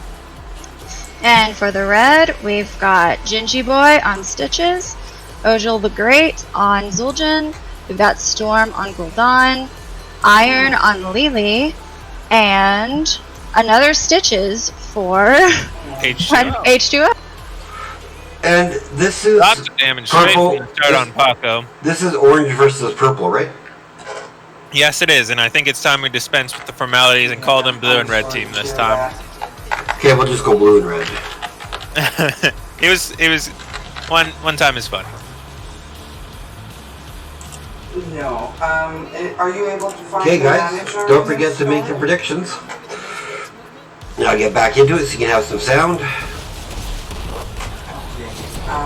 I would recommend that you seek out the manager and have the manager get somebody else out on it as well. Oh wait, did I do something wrong with that? I'm sorry. Paco continuing the aggression with 4-man fleet.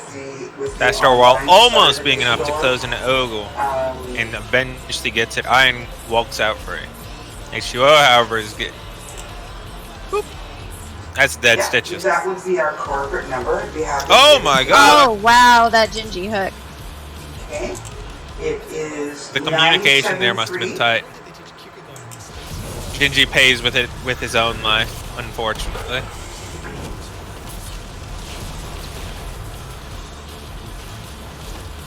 I remember way back I played I played double Stitches with a person on Amethyst with me, and I went globe build, and he went the healing build, and then we would literally hook, gorge, helping hand, and get people right behind the wall. Like we would take them from their side right to our.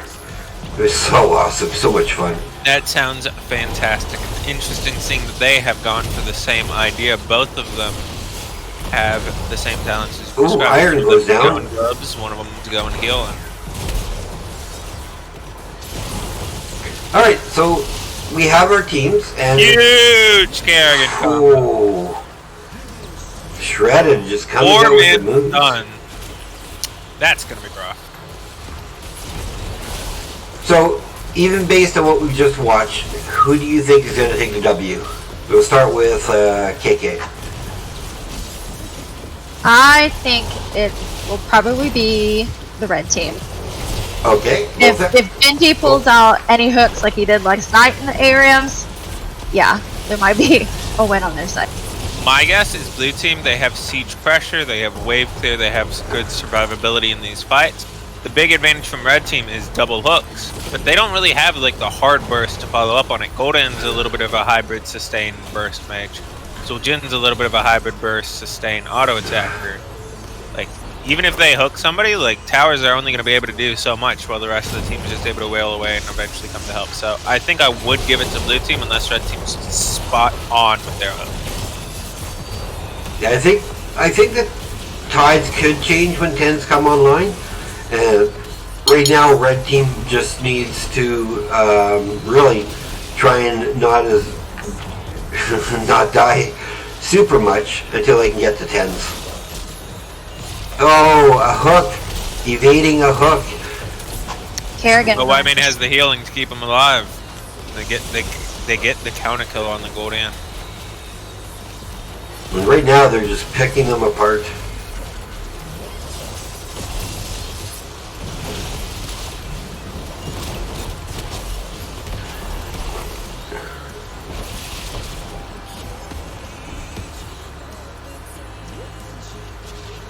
Yazmodan currently at 107 stacks for his quest, and he did go gluttony.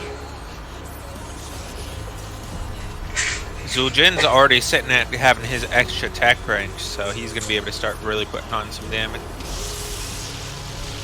Thank you for calling Party City. This is Tammy speaking. How can I help you? Yeah, I think Zuljin will be the X factor, I think, for me in this game. If he can play wise, and do what he does, what Zuljin's made to do, I think he's going to be in a really good position. Oh, and at the moment, we have people voting for the blue team. However, someone did make a small bid on the red side. Blue team's really pushing forward with their level 10 advantage. They're already getting the pick on Zuljin, who's about to revive. Iron on Lily, almost runs into the impale. Barely able to dodge it, but still costs them their life. Are you surprised Lily's going serpent build as opposed to like the fast feet or healing, like dedicated healing? I won't call it a death sentence, but that's an incredibly intense amount of damage on both heroes and on structures. They're not even 10 and they've lost their keep wall. That's a lot of pain that they're going to have to come back from. Can I take back my prediction? You cannot. Pardon? She asked if she could take back her prediction. That's what we do as casters, We either, if we make prediction, we stick to a nice helping hand. First time casting. No forgiveness. No forgiveness, that's right. Ooh, Tassadar. Oh, I think they're going to get him. Nice. Oh, the double hook. And Whitemane is just keeping it up. Everybody grouped up, took so much damage that Whitemane just kept them healthy. See, my only complaint with both Stitch players is they didn't take that extra hook damage that they could have taken at, I believe, 4 or 7. Yeah, 5% serrated hook. Yeah. Also low is the cooldown. That Yes. might have been enough to secure it.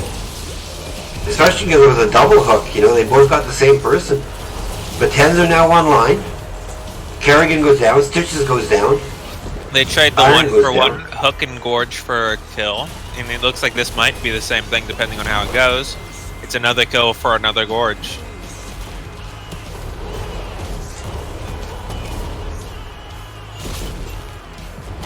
And we have double gorge, so no putrid bile to set up the gorge to prevent the enemy from getting into save. If they're going to start coming back, it's going to have to be about now, because now with gorge, that makes their hooks a lot more deadly. If that keep goes down on the side of red team, that definitely takes away a lot of their damage potential on defense. Oh yes, and their sippy cup. Are they going to keep trying to fight for this though? Everybody's there. Shredded stepping up, staying on point, not backing up. Malganish doing the same. Lily's popping cups in the back, keeping Gul'dan alive, but unfortunately it's going to the Zul'jin while he's unstoppable. That's not what you want to see. Everybody's getting on the side of red team. 3 go down, 4 go down, and it looks like 5 go down because Shredded is Like a all life to over. me. I don't think that's game, but it's gonna be a. It's going to be keep, for sure. It's definitely keep.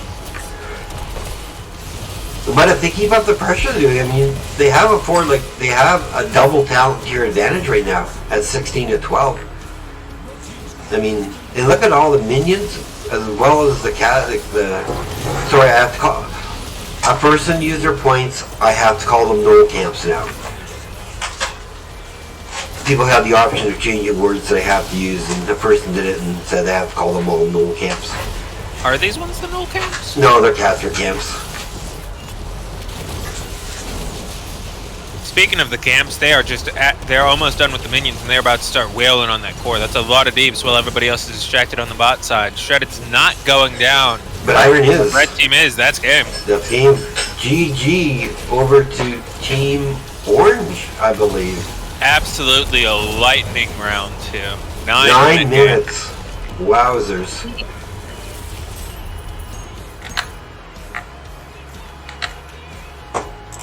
I think it goes to Shredded. On the Kerrigan play. Mostly because even though it wasn't the first kill, when he set up that 4-man stun into the rest of it, that defines the tempo of the game. I 100% agree. If you guys want to maybe go over numbers or whatever, I'm just going to finish prediction. Or if you want to pull somebody in for an interview. I'll go ahead and go ask the blue team who they want. And I will close out this prediction.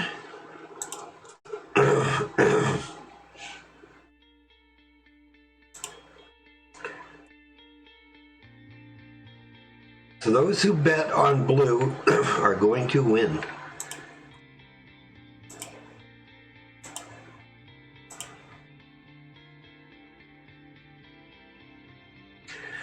I'm also going to run a really quick ad, so be right back.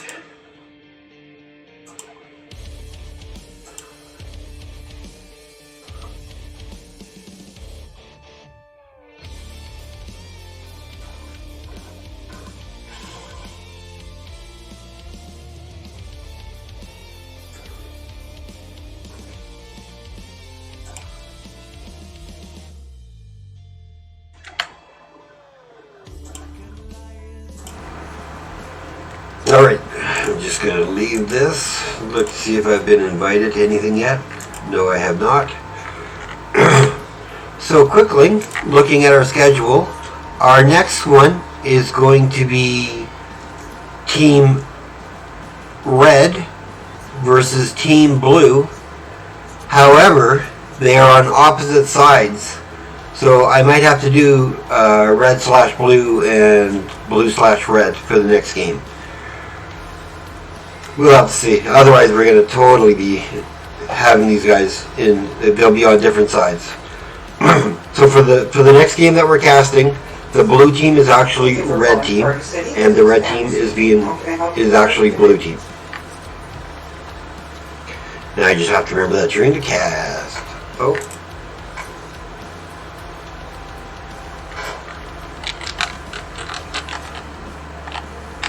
Oh, I'm sorry to hear that. Let me look into this for you. Do you have an order number? Alright, so what did you think of that match there? Oh, hey, Shredded, how you doing? Congratulations. I'm sorry, you're breaking up. Thanks. So, how's your team feeling going into that against the double stitches? Worried at all, or is like, nah, we got this? Oh, we were a little worried, honestly. We thought that we were going to get hooked a lot, and that was going to be a big issue. But yeah, it ended up not being that big of an issue. We kind of just dodged hooks, and it went well. Yeah, you guys played a really, really strong game. I think the three of us decided that Shredded, and you can tell him, was the MVP with the Kerrigan plays, like that 4-man stun, and just all around being a beast on that Kerrigan. Definitely earned our respect. Like, Thanks. on that first fight, just pulling everybody in, while it didn't, like, end the game or anything, it defined the tempo of the entire match. Yeah. I don't know.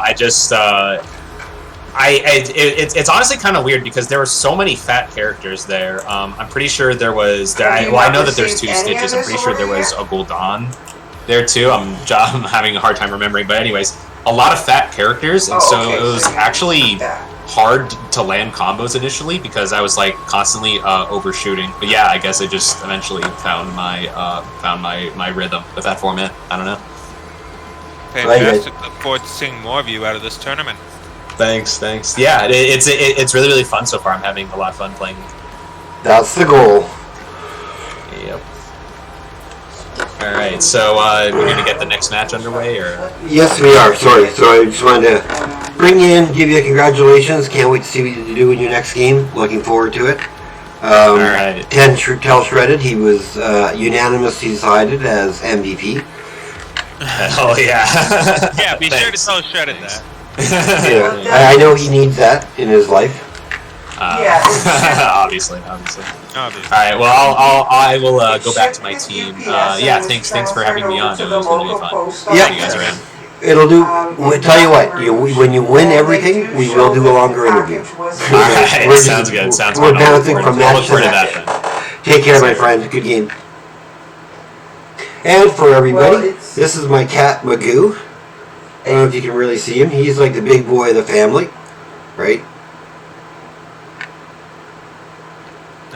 Find out. That cute cat. No, I can understand that. I do know that the USPS website does say that your shipment would receive. Yeah, but my oldest cat, Casper, he's like the OG of the house. But in regards, Magoo is like the sergeant at arms.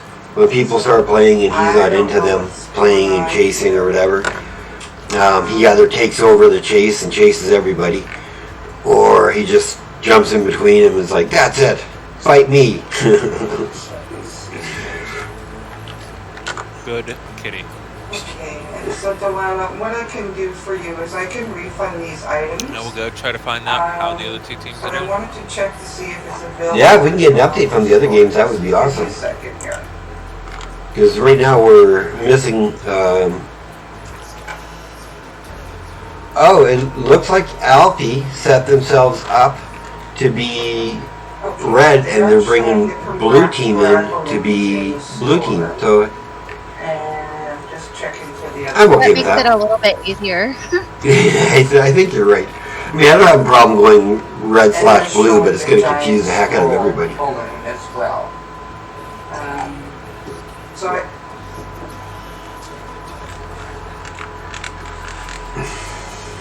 sorry?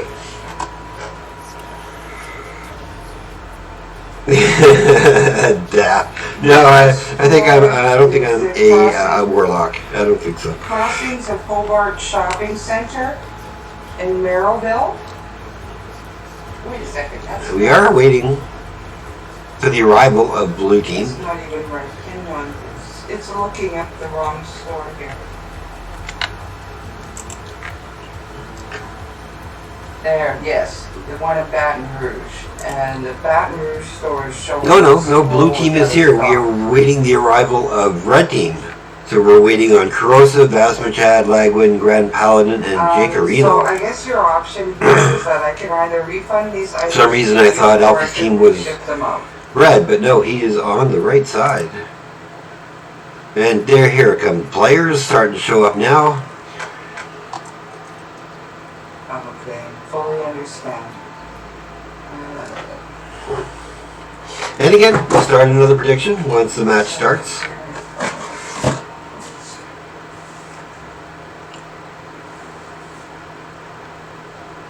I just like giving out points to everybody. And again, I always say it, if you're new and you're enjoying, like, I'm having a blast with my two co-casters, both Lothair, the organizer of this incredible event, and KKZ, who brings beauty and an aura of excellence to the cast. So it really lifts me up to be in the presence. Thank you. You are more than welcome. And I freely admit, this is my ugly face, so anybody else who's casting with me, they always raise the pay grade of my casting. And you'll have to forgive me because I've never casted before, so. You are doing a phenomenal job. I have a question. Sure. Yep. I have never been on your stream before. How does this production system work? How would I go about participating? Well, do you have my stream up somewhere? I do. Okay. I So- see that if you go to the bottom left, there are the channel points where you get to, where it tells you about. How many channel points you have? I do.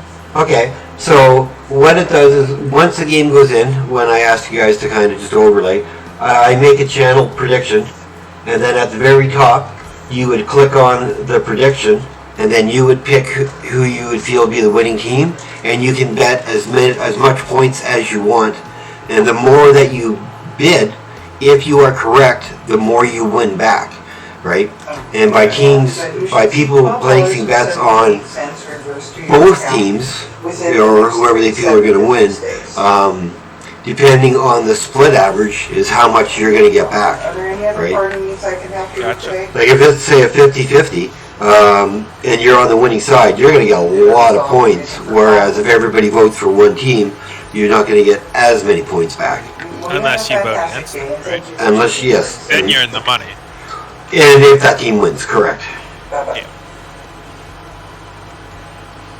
Always got to be an optimist, right? Oh, the jab just got thrown by Grand Paladin in lobby chat. Oh, that's funny.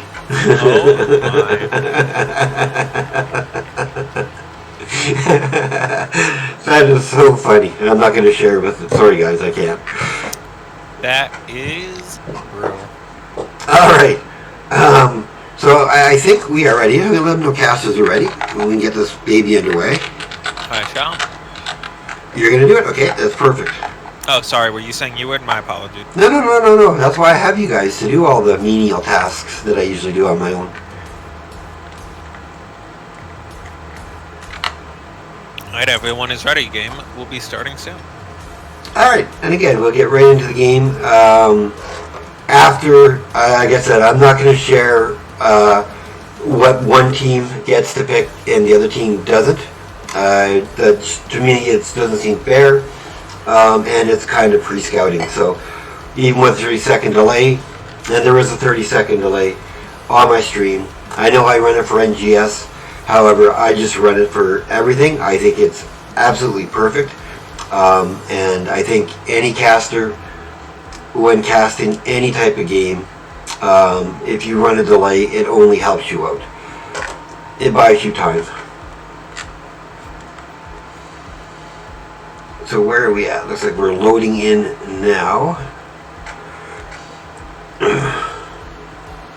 So as we load in, we're going to have Lothair call out the team and the heroes for the red/blue team, and then we'll have KK do the blue/red team, if you don't mind. I do not like this plan. This is a horrible plan. Well, you guys can switch. I mean, you guys just got to talk about it. We're heading in right now, so I'll bring up the game. Once is funny, twice is annoying. Alright, so you guys call out the teams and the heroes, and I will do a prediction. So, on blue team, which is actually red team, we have Asmodan on Asmo Chad on Asmodan, my boy. Grand Paladins playing Zagara, Corrosive playing Blaze, Lagwagon playing Brightwing, and I Care for Storm League Jake Reno playing Greymane. Your turn now, KK. On the red team, which is actually the blue team, we have US maps on Anduin. We've got Frag Stellar on Asmo, Alfie on Asmo, Myri on Hanzo, and Dan on May. Lots of Asmo. And for this prediction, everybody, I'm going with team names. So for the blue side, you'll see red. For the red side, you'll see blue. So those are team names. I personally think the team with Asmodan is going to do very well. Okay, so the prediction has been made. So now you should be able to click on and make your prediction. Let's find out. Yes, you can let me know if it doesn't work. But that is how it should work. It seems to be working. And like I say, you can bid as many points as you want. And I'm going to put my money where my mouth is this time. And I'm going to actually put on a point. Ooh, it looks like people are so far selecting blue team to win. Double Asmodan versus Asmodan and Zagara. You got a May versus Blaze. You got an Anduin versus Brightwing and a Hanzo versus Greymane. Wow. I am Team Blue Team. I think that with the double Asmodan, the May gives them enough room to space it out. Hanzo gives them some good poke, which is very synergistic with the rest of their team comp. As long as they don't get like massive womboed by the Blaze, I think red team, which is actually blue team, has it. Yeah, yes, if I was able to make a prediction. Oh, well, however, first blood is Asmodan for the blue/red team.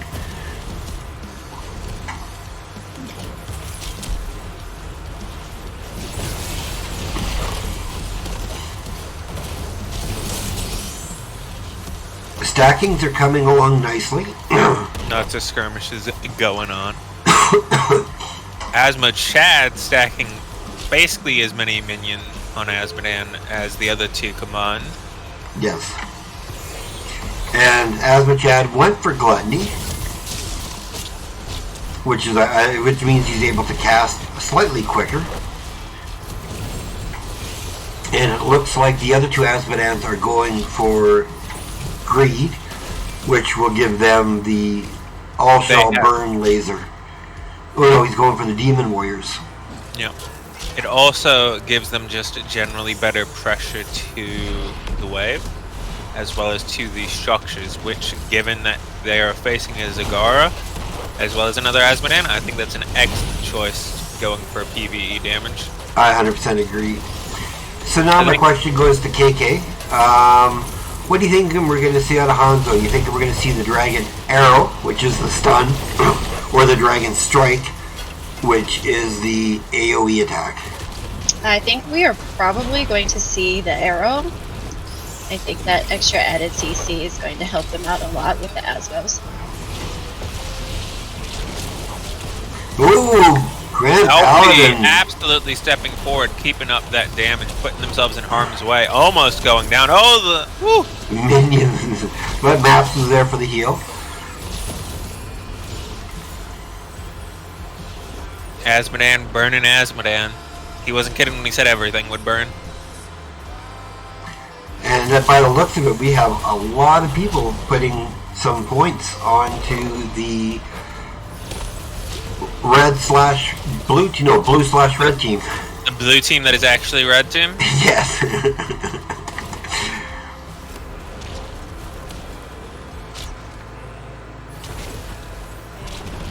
Grand Paladin from the bottom, staying on his creep. It looks to me like we have a lot of points on red team, which is actually blue team. Right? Yes. Yeah.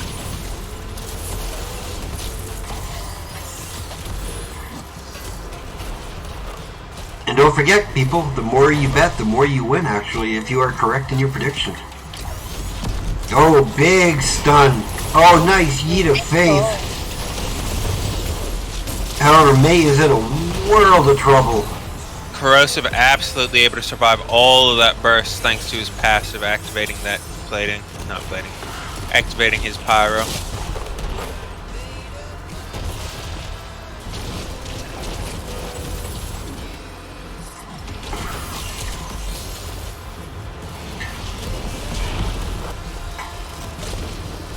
And Asmochad about to be at get his first 200 stacks. He's at 188. On the other side, we have one Asmodan at 146. But that's Frag Stellar. And Alfie at 88 still. Oh, can he get away? Tries to get the heal. But Maps had to move, so he canceled that heal, unfortunately. Mirari being chased down by also in a lot of pain. Barely manages to get it before the pain thing secures it. Dane a little deep, but backing it up. I'm sure Lagwagon is in his glory because I know he loves playing Brightwing in ARAMs.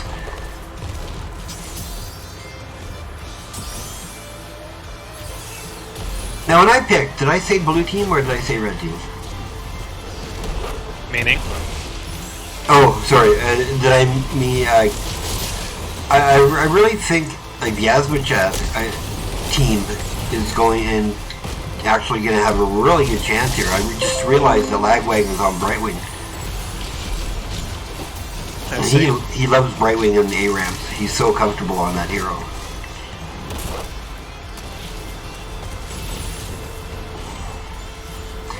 However, though, the Asmo dunks coming, the double Asmos are doing so much work. Especially since both of them deal 20% more damage than on heroes. Oh, Alfie, though. Ooh. Nice yeet of faith. Daniel are taking a big chunk of curse to pull it.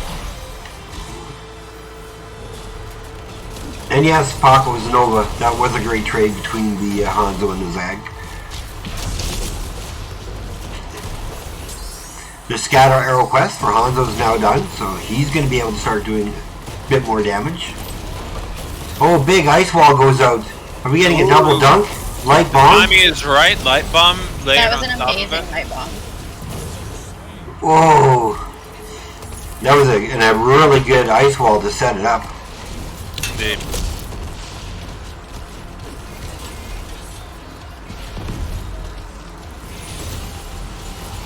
And those lasers and Demon Warriors just doing work on this fort.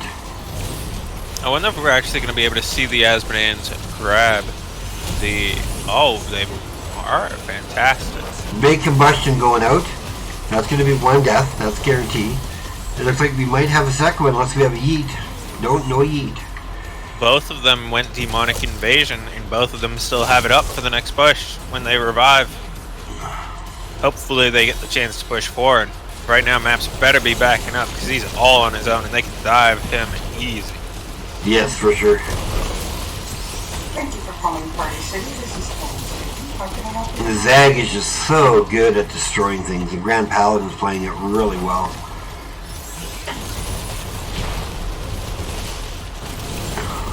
I'm sorry, your call's breaking up. Can you say that again? Audience, do you find the game volume to be a little loud, or is it okay for everybody? I don't want it to be overpowering over the speakers. Oh, Brightwing does go down, though.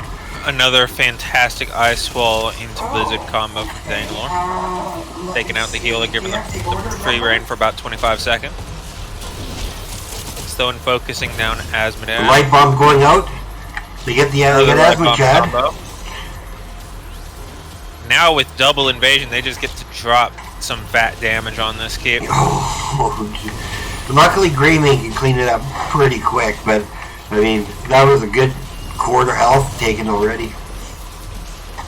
KK, what are your thoughts on what we're seeing so far? I think the synergy between May and Anduin, this game has been absolutely amazing. I agree.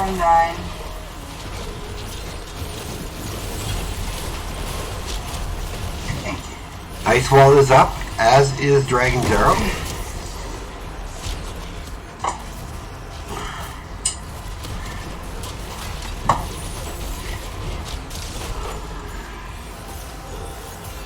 Okay, Blizzard's down, meaning they're not looking to Ice Wall for a little bit. You're probably waiting on probably the Demon Warriors, Demonic Invasion. Cooldowns, possibly. This is I don't think they're going to have time to invade this camp. So it's just a trade-off of camps. That's okay. So I think Fragsteller has completed his greed quest. Now he's working his way to the 400. And Alfie needs 16 more to be finished his. Whereas Asmachad has completely finished all of his dunk questing. Entirely and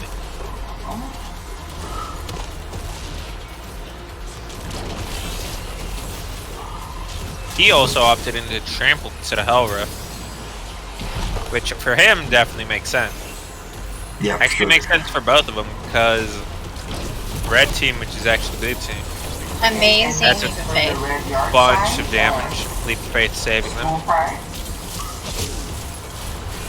Okay, and what seems to be the issue? Another bit of damage. They only used one Demonic Invasion. Nice avoid. Alfie's in a rough spot after that stun. This could be a turnaround for him. Mirari's getting real up. Stun almost gets him down, but Maps is able to keep him alive. Just give me a moment to set that up for you. We are currently at 9-6 for kills in favor of red/blue team. 18 to 18 are levels. So it's really been really back and forth. So it's still anyone's game. Both have forts down. Right now, red/blue is putting pressure onto the keep. Ice wall goes out. Another double ice wall with Blizzard With a a light little bomb. late on it. The light bomb taking replacement. Paladin's taken out. Lagwagon's being pressured, but is able to escape it. Alfie, a little bit of trouble on south. Danilor icing their way out. Nice Lagwagon arrow. hit by the dragon arrow. Secured down. Now it's up to blue team to Combustion's going to go out, but that's not going to do a lot. Ferrari has those resets on his takedowns. If he gets this kill here, he'd be able to jump again. Almost connects it, but Chad is able to dodge it. But not dodge the scatter arrow. What a scatter arrow! Red team has both of their demonic invasions ready for the core. And every time they're casting E, which is on a really low cooldown, they're also getting all of their demon warrior talents activated as well. Yeah, we're at 60. 16 seconds for the other Asmodan. Blaze will be An up. absolutely ridiculous amount of damage. Already down to 40%. Looks like 30. Both of them are Looks like 20. continuing to channel. That's 2 more demon Looks like warriors. 12. Just at core, with somebody screaming, I know. 1%. Good game goes over to blue/red team. It goes over to red/blue team. Oh, red/blue team. My apologies. I know, understandable. Reasonable confusion. Alright, so, well, I'm going to go to the post game if you guys want to go over. I'll go congratulate them and see if they we get want some a win. tribute. Yes, we need to pick our MVP. And I'm going to do my closeout. So whoever voted for blue/red team, you're just going to earn yourself a good whopping of points here. I did it. Was it you?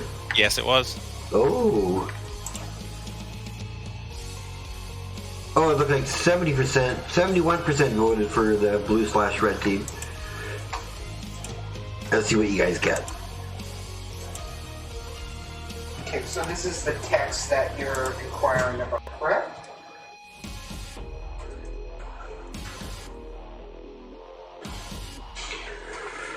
That was an exciting game. Alright, let's go back to pre-game so I can close out of here. So who do you think is your MVP, KK? I was thinking about it and I couldn't decide between May or Anduin, but I would have to probably give it to Anduin. US Maps. Okay, and I'm going to go, I think I'm going to go with the May off of your choice. Like, you chose Anduin, so I'm going to take May, because between the two of them, they were just great. I would personally choose Danilor on May.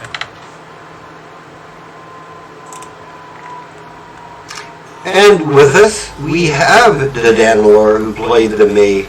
Really nice May, I have to say. Congrats on the win. You guys played extremely well. Double Asmo, always fearful in ARAMs, that's for sure.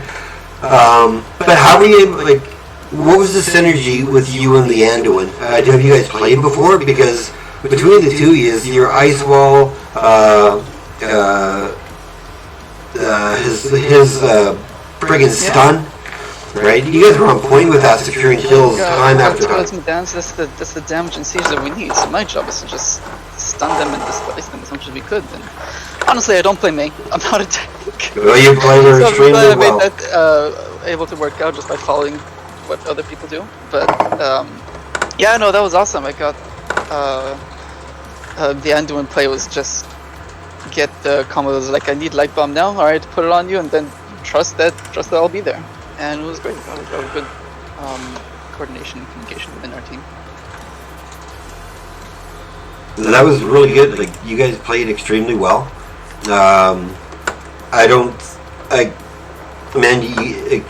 It was so back and forth, and then as the Asmodans finished their quests, I mean, you guys just started pushing, and you guys were nailing the stun with your May dives, and it was just causing them havoc.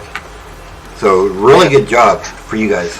I mean, both teams got their own pushes in when they managed to clear us. When I definitely over-engaged a few times going past fort. But here's the kicker: they have one demonic invasion, we have two. Yes. They didn't even have one demonic invasion; they had to tide us in. That's a net gain of 2 demonic invasion. Jeez, dang! Why does your mom let you have 2 demon invasion? Got to realize my chance on our team. Exactly. Okay, sure. Right, sending some invites to my co-casters. I don't want to keep you very long. I'll let you go hang with your team. You can watch the other adventures, the other matches, if you get a break. But if you do manage to make it to the finals, we will do a longer interview with your team. So thank you for joining us and sharing a few words with us. Yeah, it's awesome. Looking out for it. It's been having fun with the tournament so far? Yeah, it's been really fun. Hopefully it keeps going this way. It's nice to take a little break with ARAM games. Perfect. Well, thank you for your time. We'll let you go to your team so you guys can get ready for your next match. And we will talk with you soon, hopefully. Alright, I'll see you around. Okay, so I readjusted my mic for people in the audience, so hopefully the echo is gone.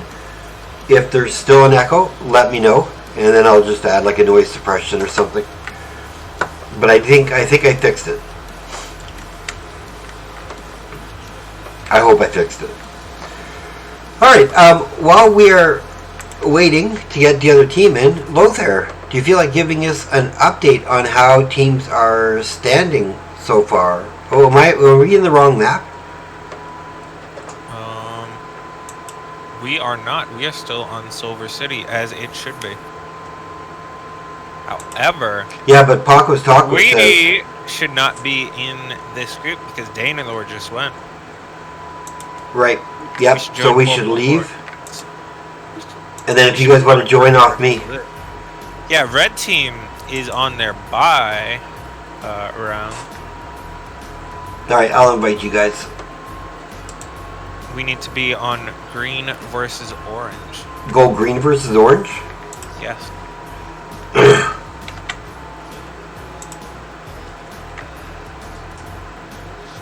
That's Paco's Taco. Okay. There it is.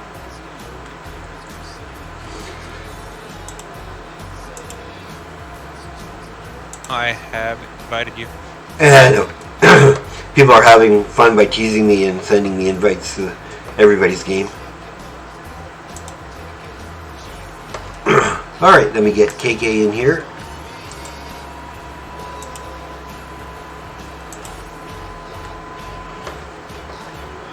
I love the portrait synergy on the side for Team Green.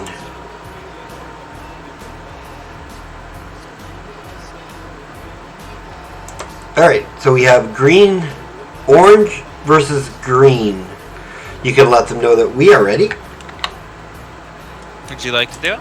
No, let's let KK do it. Let's get her and keep her involved.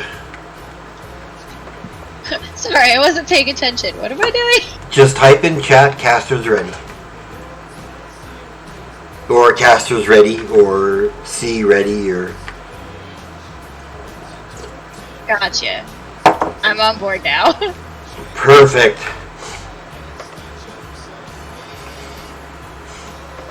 And I want to say congratulations to Lothar. I believe he won like 360 channel points on his prediction for the last game. See how easy that is, guys? You make a prediction, you win some free points. Money, money, money, money. Money!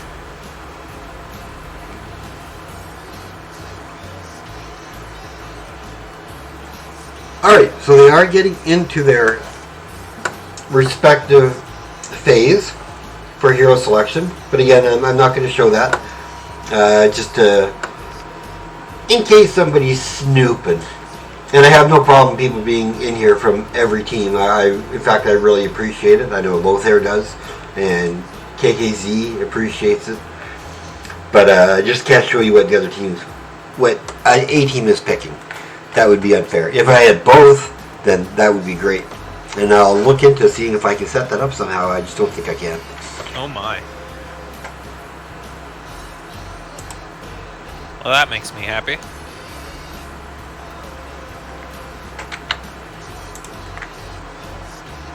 Alright, so it looks like we're getting into the game. So let's get into the game. I'll have you guys do introductions again. And I will create a prediction.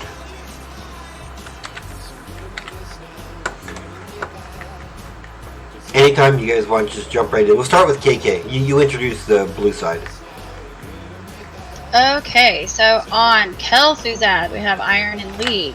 On Zul'jin, we have Paco's Tacos, Miss Wind-Up Bird on Anduin. Well, someone has left the game for Rexar. They are using their redo. Okay. Okay, then I'm going to cancel this prediction, because that wouldn't be fair. No, it wouldn't.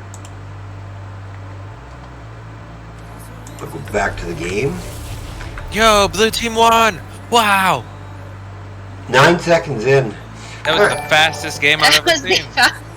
fastest game ever. I wonder which side called the redo. Go.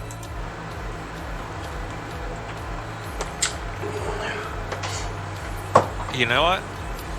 I think we know that it wasn't iron, so that must mean, since it was not iron, I think that it was green.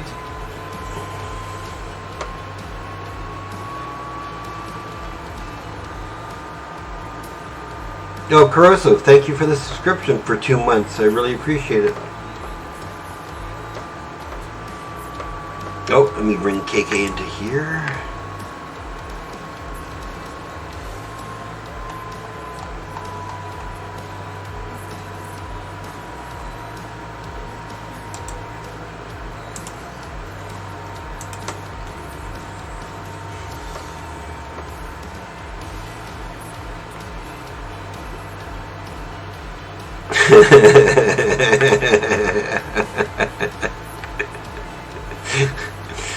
I just have to laugh at what Miss Wind-Up Bird said in lobby chat. She was saying, imagine matching your portraits and being scared of a little green goblin. So I'm guessing we had a Murky on the team one side.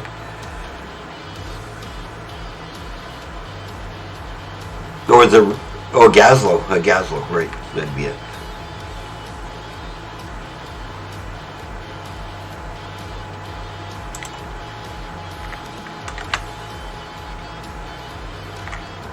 And we can let them know that we are ready whenever. Fantastic. 3, 2, 1. Let's go.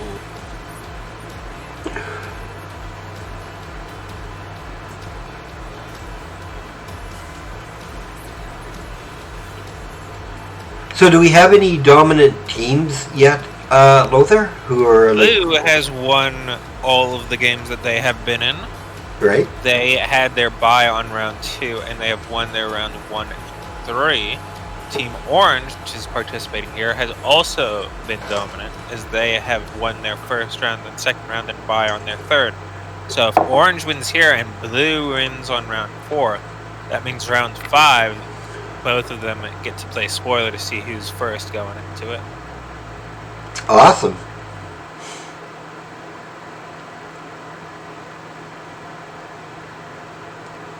And I have to commend you on the one round. I think it's really helping to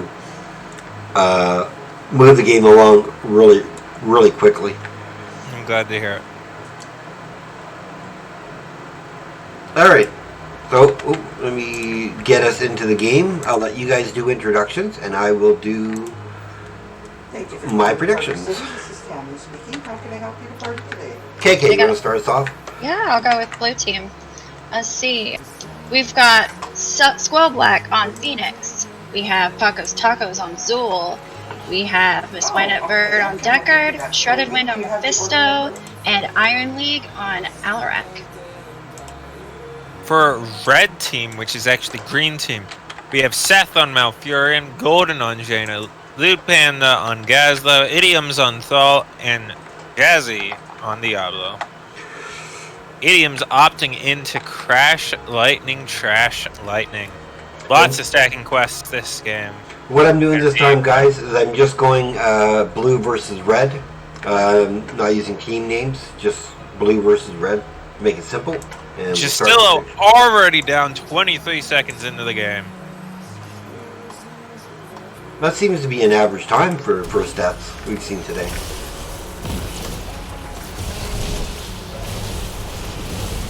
Shredded jumping forward and getting rooted by the idioms with the feral spirit or wolf. Alright, so predictions are out if you guys would like to make prediction. And I'll ask the casters. Let's start with Lothar. Who do you think is going to take this game?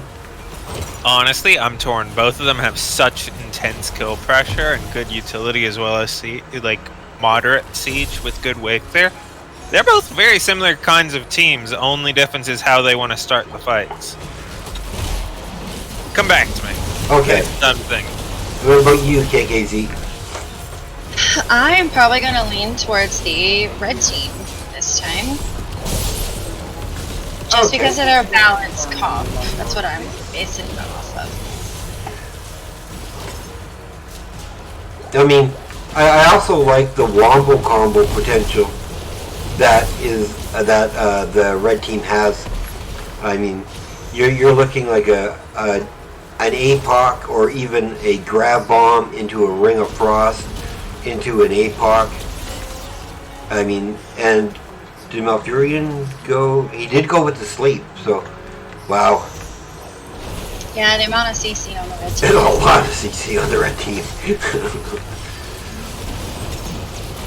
I'm putting my money onto blue team. I'm seeing Shredded going in, doing some damage. I'm seeing Iron, unfortunately, even though he's stacking well, he's also just got down. There's a little bit of a wrench in my plan. I really want to say thank you, everybody. Great predictions this time. We have right now 660 going over to the blue side, and we have 9.2 thousand channel points going over on the side of red. I'm really hoping blue team wins now if the numbers are like that, because I think I'm the only. Am I the only person on blue side? I am not I sure. might be. I can't check, but if you are, did you bet? Oh, If no. there's only one. Yep. Now there's we're- 2 people. Fantastic. Yeah. Now we're up to almost 800 for blue team. Either way, that's big money. So go blue team! Especially they're out here. They're already almost taking out the entirety of the fort, while they're only a little bit damaged on their structures for their outer wall. Right. As long as they don't overextend, Shredded's able to do that just fine with his the length of his shade. Jazzy getting on some pain, eventually going down shredded. All good. Hey, the Moose, welcome to the stream. Jaina almost going down golden as he gets zapped by Iron on the Alarak. Yeah, with the Zul, with the Alarak, they have intense kill pressure, they have good combo follow-up, and they have great wave clear. Are you thinking Planet Cracker, or are you thinking Purification Salvo? I think with the team comp they have, it's almost entirely going to go Purification Salvo. The only hard CC they have is on Deckard and on Zul. So I don't think Planet Cracker is going to get a lot of value, but instead, like, they have a bunch of slows between the Deckard, the Mephisto, the Alarak. And that's going to get a lot of value. And Deckard did go Sapphire and Ruby, and then took Cube Mastery. And they got level 10, so I'll quickly shout them out. We've got Counter Strike for Alarak, Durance of Hate, Stay a While and Listen, we have Poison Nova, and we have the Purification Salvo. Ooh. It's zoning out the idioms for a little bit, but I think he's going to be able to get back into it just barely. Oh, maybe not. Oh, Diablo's going. Oh my. It's huge advantage there. Should be able to get 4 minutes and Mephisto finished his quest. That's pretty impressive. the Crash Lightning about halfway there, not where you want to see it when you're losing keep. If you want to predict Moose, you just hit the predict button. It'll open up a tab, and then you click on whichever side and you bid however many points you want. You may have to do it soon though, because I put it on a 5-minute timer.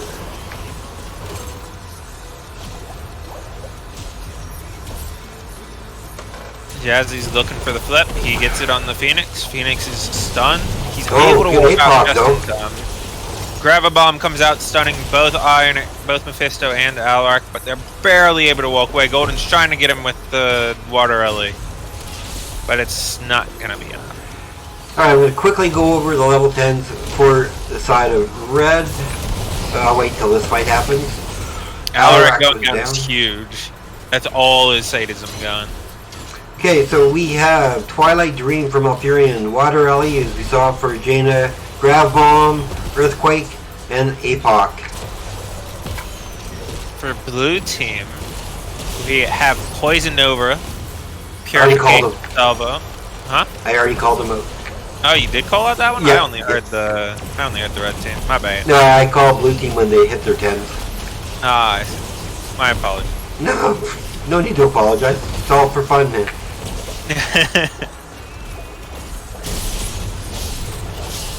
If you want to call them out again, like I say, as long as you're having fun, I don't care what everybody does. Hell yeah.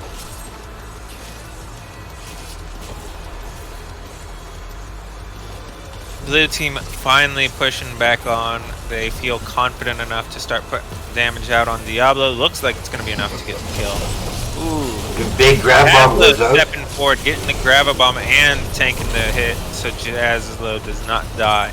But it looks like he's going to go down from the poison. APOC goes out. Catches one. Diablo dives in. Gets another one was gone. Gets another one on Zul. Okay. 3v4, down health bars, down, not down talents anymore. About to be down structure if they don't do something. And in regards to your answer death, no. Right? It doesn't prorate points. I mean, you bid your points whenever you bid your points, and then it creates a ratio at the end of the prediction. Right? So nobody can game the system. It just can't happen. Oh, Alarak playing. Oh, but gets rooted and slept. I think he's alive enough though. He can. I think he can. He's doing good. He does. He can kill This what? Alarak is huge, man. Yeah, for sure, right?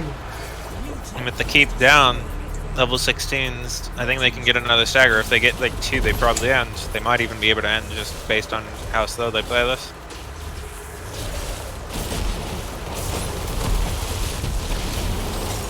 Shredded opting to use his endurance and it misses. Oh, Alarak again goes But down. the purification That's salvo gonna is hurt. huge. Everybody on red team is low.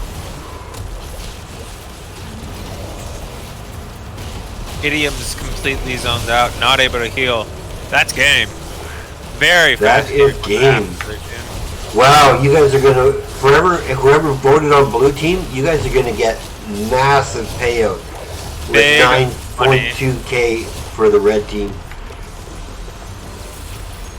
Good game, blue team. My gosh, 29 to 8, 18 to 15 was the level. Phenomenally played. I went in all in on blue, and then boy did it pay out. All right, let's pick our MVPs. I think I'm just gonna go. I love to give it to Wind Up Bird, your 0 death Deckard, but I think I have to give it to no. I would give it to the Alarak. Yeah, that's where I'm leaning. What about you, Double K? I would have to say Alarak as well. All right, so we are unanimous. All right, so let me go to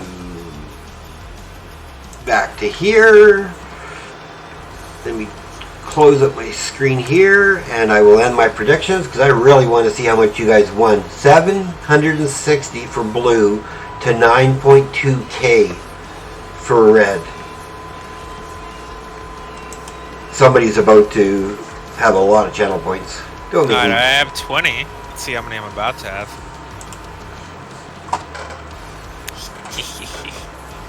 This was all an elaborate ruse. This wasn't about having a fun event. This was about getting channel points. Exactly. You just want to change it. Some of my fans, or some of the people. 8,649 points. Is that what you got? Oh my gosh. Yes, it is. It's almost enough to put an IRL voice ban on you. You have my love, Miss Wind Up Bird. Like, I really respected what you did. 100%. Right?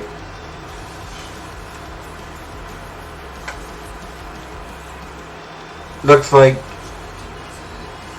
10k goes to Lothar. Let me see.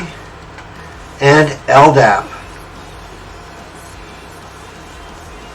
Wow, congratulations you guys. You just won a mittful.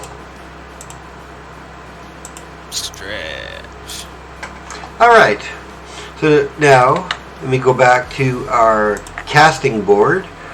And we are now going into round 5. This will be the final round before we go into the playoff division, and Lothar will explain that as we go. But it looks like we are getting purple versus red this match. And that's unfortunate because the other round is going to be the two teams that are undefeated playing against each other. But we still got to go with purple to red. Both Team Blue and Team Orange are undefeated 3-0, and they're about to be playing each other. Well, do we jump ship? I mean, don't know. That's a high. That's an all stakes game. I'd be more than willing to cast that one. I think that is acceptable. Is it acceptable? Well, I mean, it's your tournament, so you're kind of the boss, so you can say yes or no all you want. I mean, when we're talking standings, or like when it comes to standings, like neither purple nor red can make it in, and both orange and blue are going to make it in. Right. So we're gonna see a lot of blue team and orange team in the coming 2 and/or 3 games after this. Let's go ahead and let's stay with it. Purple and red. Purple and red. Okay. So now I need to figure out who I'm looking for. Purple is Iron Storm, Damalor. Hello Okay. And red. That's what chatting them. Okay. Purple versus red. Silver City. The link is in PREsports, people.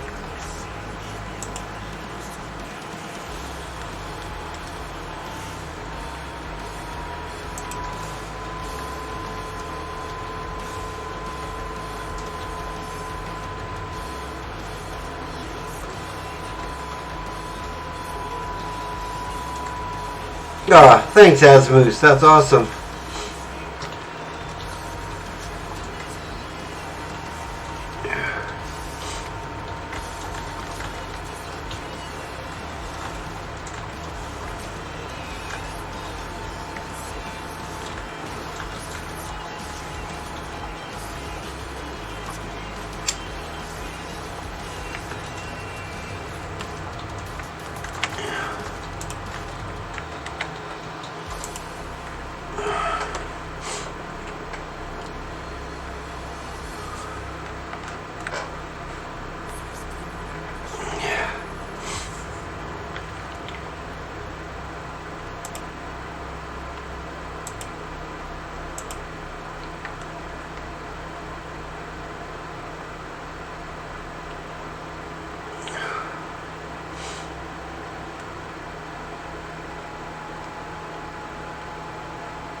That's okay, Amos. I mean, you know, you got to deal with real life. That comes before games, unfortunately. But it's glad to have you watching and cheering everybody on.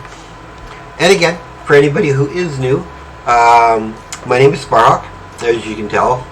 I am joined with, as my co-casters, Double KZ, right? I just call her Double K. You know, we're really good. We're close friends now, so I can call her Double K. Say hi to everybody, Double K. Hey, it's Double K. And also, I have Lothar, the creator of this tournament, who is our events coordinator for the Phoenix Rising Esports. And after this match is done, we will be getting into like playoff rounds. So I'm going to, as the game ends and I finish predictions, I will let Lothar explain how the semifinals are going, as well as how they're going to work and what you guys can expect to see. So, after blue team and orange team play each other in round 5, they're going to have about 15 minutes of a break before they end up playing against each other in a best 2 out of 3 on these ARAMs. They will both get back their reroll token if they ended up spending them, and they will have plenty of time to think about what the other team's done so far, both in some of the other matches, as well as being able to look at the match that they will be playing right about now. The winner of the tournament will get a whole bunch of different nice little nicknames that they can put on their, they can give themselves some Discord tags. And it was delivered today, or sorry, yesterday at 4:03 p.m. at your front door. And another thing I want to point out to everybody is, for those involved in the PRE organization, I believe we're just about finished with the Captain's Choice Awards for the various teams, players, you know, people contributing to the community and so on. And those awards should be handed out sometime soon. I'm not sure if Lothar knows a date that's going to happen or not. However, we can let them know the casters are ready to go on whenever they are, if one of you would like to do it, or both of you.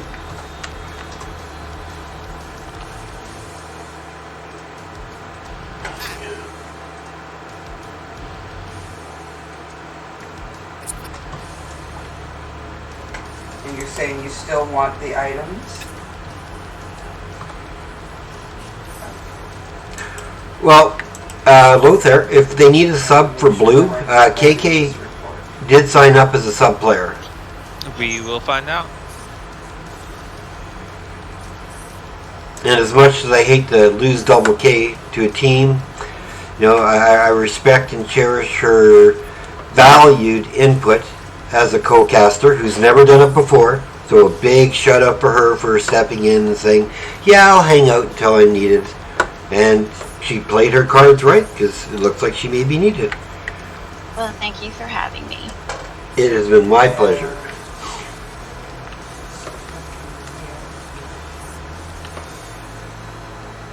But you really get to know each other, you know, when you're casting a game, because as especially as a newer caster, because you get asked questions, you're like, I don't know what I'm supposed to say here, and I think Exactly. you did a really good job. I mean, it's like you've been doing it for years.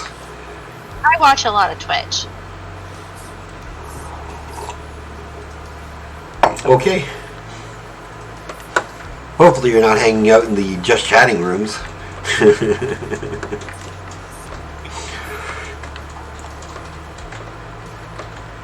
Alright, teams are being readied up. We're about to get into it.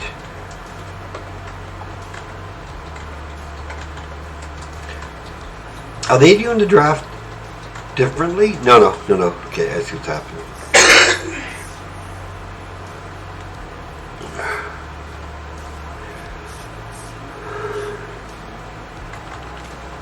Whoa.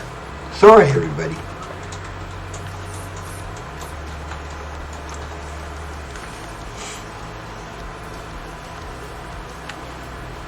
Alright, so we are getting into the match. And while they load in and get their picks, as per usual, I will have Double K and Lothar call out the teams and the heroes while I create the prediction. This is our final in our round robin.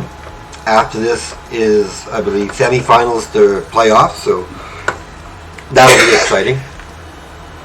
And also, for those who are interested, at 4 o'clock Pacific, 7 o'clock Eastern Time, I am casting Beef Boys versus Phoenix Rising Diamond. And Random Task is going to co-cast with me.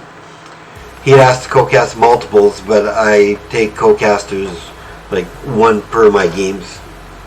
Yeah, it's also. And luckily, the MGS let me pick up quite a few games for the playoffs. I think I'm casting Sunday, Monday, Tuesday, Wednesday.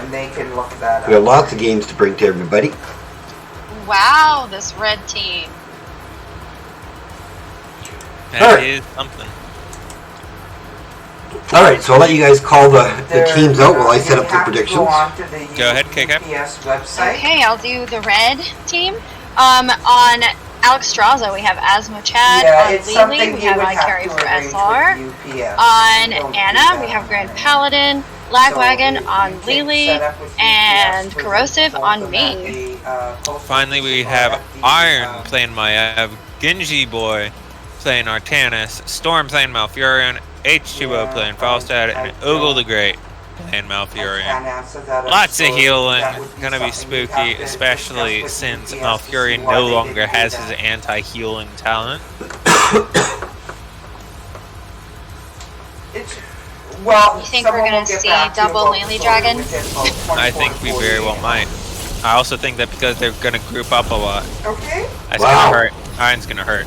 Right now we're looking at a double tank, Lily, both going fast. Oh, eager adventurer.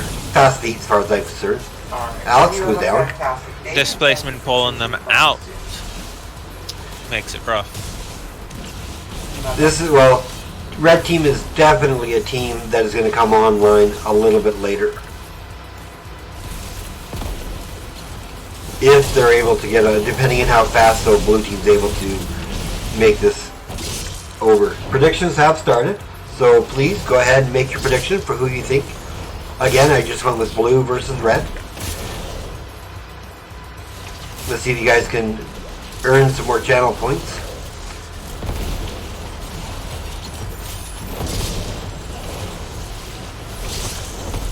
I think one of the favorites of the people who watch my stream like to do is they get the points and then they change the names of things that I have to call them. Right? That's why I have to call these guys Knoll camps instead of Kazra camps. Right?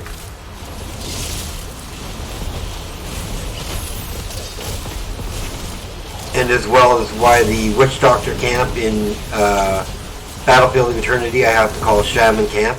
So they're just changing all my words. Of course.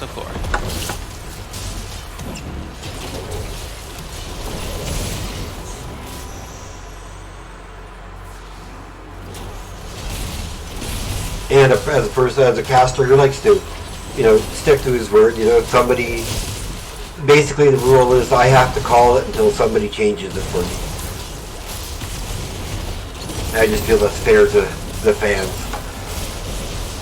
Magoo back sitting up top, watching the action. He's funny, it jumped up right when Maiev dead. Maybe he is a fan of the red team and he is cheering them on.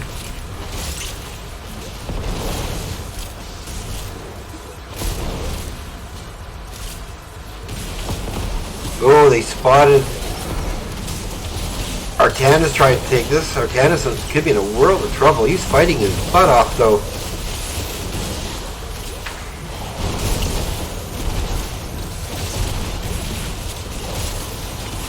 The big heal put down.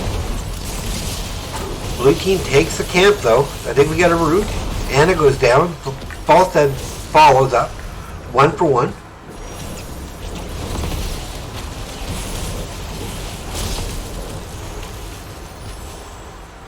So what do you guys think about this 4 healer Li Ming comp versus the double Malf? I think that it's real rough now that Malf doesn't have his anti-heal.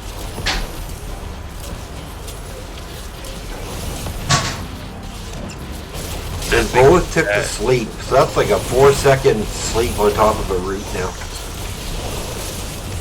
I think that there's a decent chance for it to go either way for their team. Except for the fact that Red Team basically has no siege.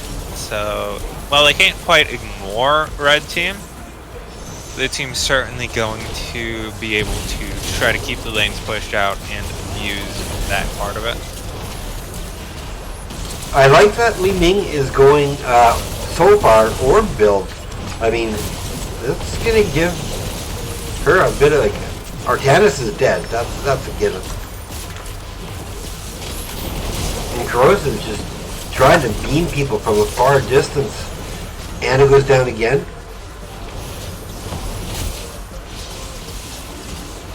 See, I've always praised Tank Lily, but you need to know how to build it. And Surging Winds is okay. I like the spell power for level 3 for Lily. And then I just pretty much go heal build. You just keep yourself alive. But you always have to be in the action, so you get fast feed is always active and you always have your mana like topped up. 10s are online. I'll let Lothar call it the 10s so he doesn't forget that I did that. Thank you. I have pulling out a Warden's Cage to keep everybody together. Artanis has the Suppression Pulse, keep them unblinded. Storm on Malfurions, keeping them silenced with the Twilight Dream, as is Ogle the Great. Both Malfurions got silenced. Falstad has the Gust, which he has just used. Double K, would you like to call out Red Team's level 10? I would now that they're up. Surprisingly, Anna went for Eye of Horus as opposed to nano boosting the Wave of Force of Li Ming. Alex has Lifebind to keep the target alive, and one of the ladies, Jake, has 1,000 cups, whereas Lagwagon has Dragon. Did we lose Double K?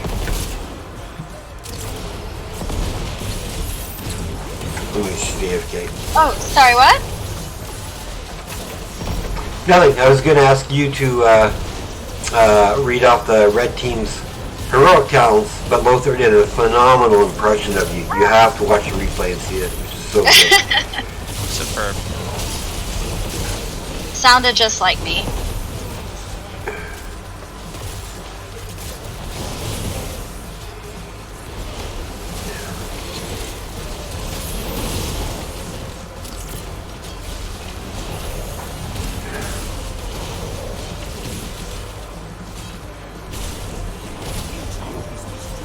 I'm actually surprised. I mean, I would have expected to see double jugs and the nano boost. I know they're doing it for the damage, but a nano boosted Li Ming is probably one of the scariest characters in the game. Agreed.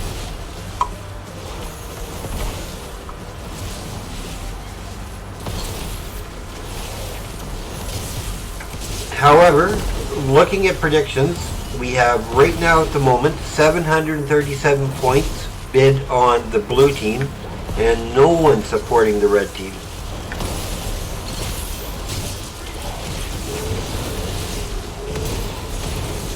Oh, double kill. A triple kill. So, do they keep out of this? Or do they just break down the wall and grab camps for pressure? What would you tell your team to do, Lothar? I'd say keep calm, try not to die. Probably don't draft a quadruple healer, but No, I was talking if you were blue team. Do you focus on the keep or you take the camps? oh, almost entirely you just keep on pushing the keep. Like, red team's win con, despite not having a lot of damage, is just kind of fighting and trying to out-sustain the other team. Whereas blue team actually is able to put damage on structures, so being able to do that would be powerful. But unfortunately, it looks like they're gonna be murdered. It does look like it. This Maiev is very impressive. Agreed. Alright, so we already know your guys' choice for MVP. Maiev is extremely hard to play. Yes, I don't play. Amazing to watch a good Maiev player. 59% on the core, 50%. We're dropping into the 40s. Now the 30s.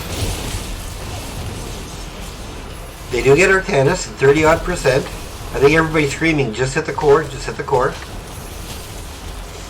They have enough hit points, they have both their healers up. So we're at 20%, down to 10.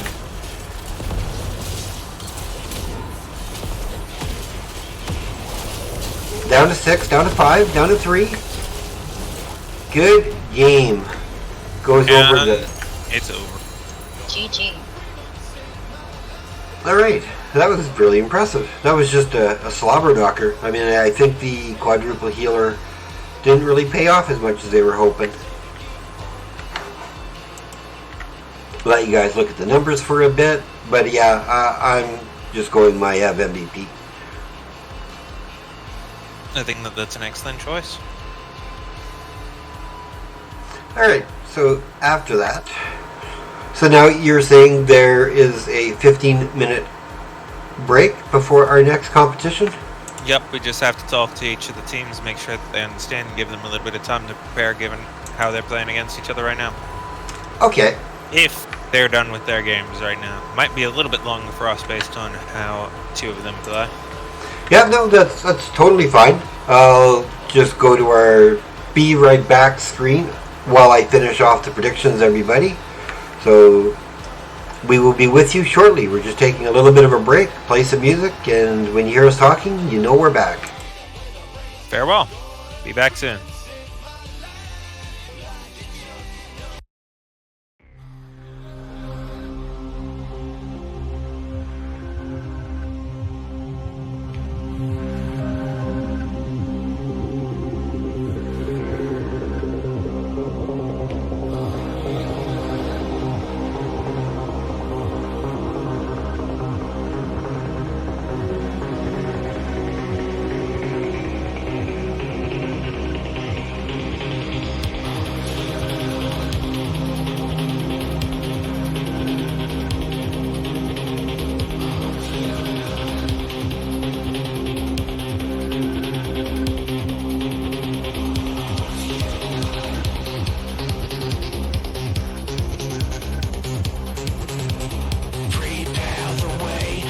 Some say is to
mountain it seems.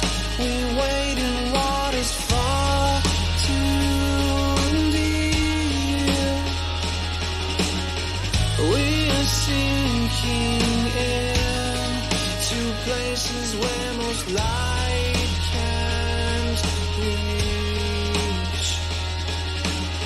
And I'll wait for him to walk away.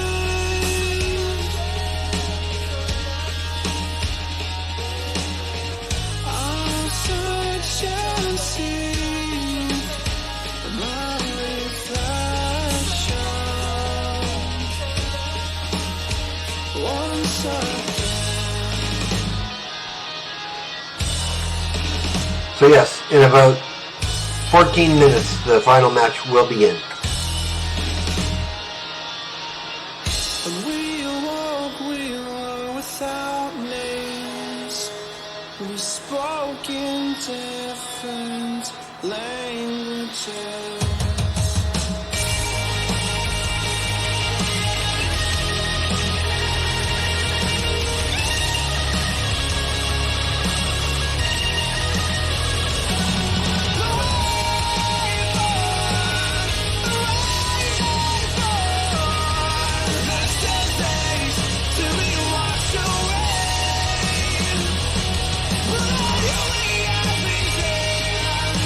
More than with my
What would you give of yourself to stay steadfast? Could you shed all of the ethics of your past? What would you give of yourself to be the best of us at last?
Alright, hi everybody. We're about 7 minutes away from the grand finals. I believe it's the grand finals. I believe it's best 2 out of 3. When Lothar gets to join me, we'll be able to get more details on that. Teams are taking a break right now. So yeah, we're just kind of waiting. And Double K, what do you think of the matches we watched so far today? What are your thoughts? And also your thoughts on co-casting?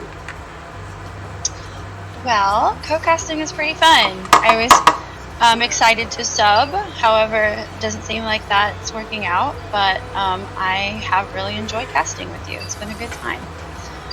Awesome. The games, they have been extremely exciting. I really enjoyed the ones with the very exciting plays by the Morales with the medevac. That one was really exciting. And even though the quadruple healer match didn't work out so well, it still was fun to watch. I think the only thing wrong with that match, in my opinion, because I play tank Lily, and was the builds. If they'd gone a different route on their talent choices, I think they could have actually turned that game around. Because a double tank Lily, you're never out of mana, you've got so many heals going out. I mean, I think they could have had a better chance that way. However, I, like you, was not playing, so. And I see we are joined by Mr. Lothar. Are you here, sir? I am. Give us your thoughts on how you're looking at how you're seeing the tournament. Have you been excited? I know you've been excited for it, but have you been enjoying what you put together and what you presented to the audience? Absolutely. The only concern I have about it at all is that it's kind of been a blowout for some of the teams, but that means that we get to have a really jam-packed final, so hopefully this will help, I won't say revive it, but it should have some high-intensity moments. Awesome. Also depending on who they get to pick, though, too. That's always the downside of an ARAM. Oh, yeah. So, while I have you, Loth, and we have the fans, if you're willing to share, it's entirely up to you.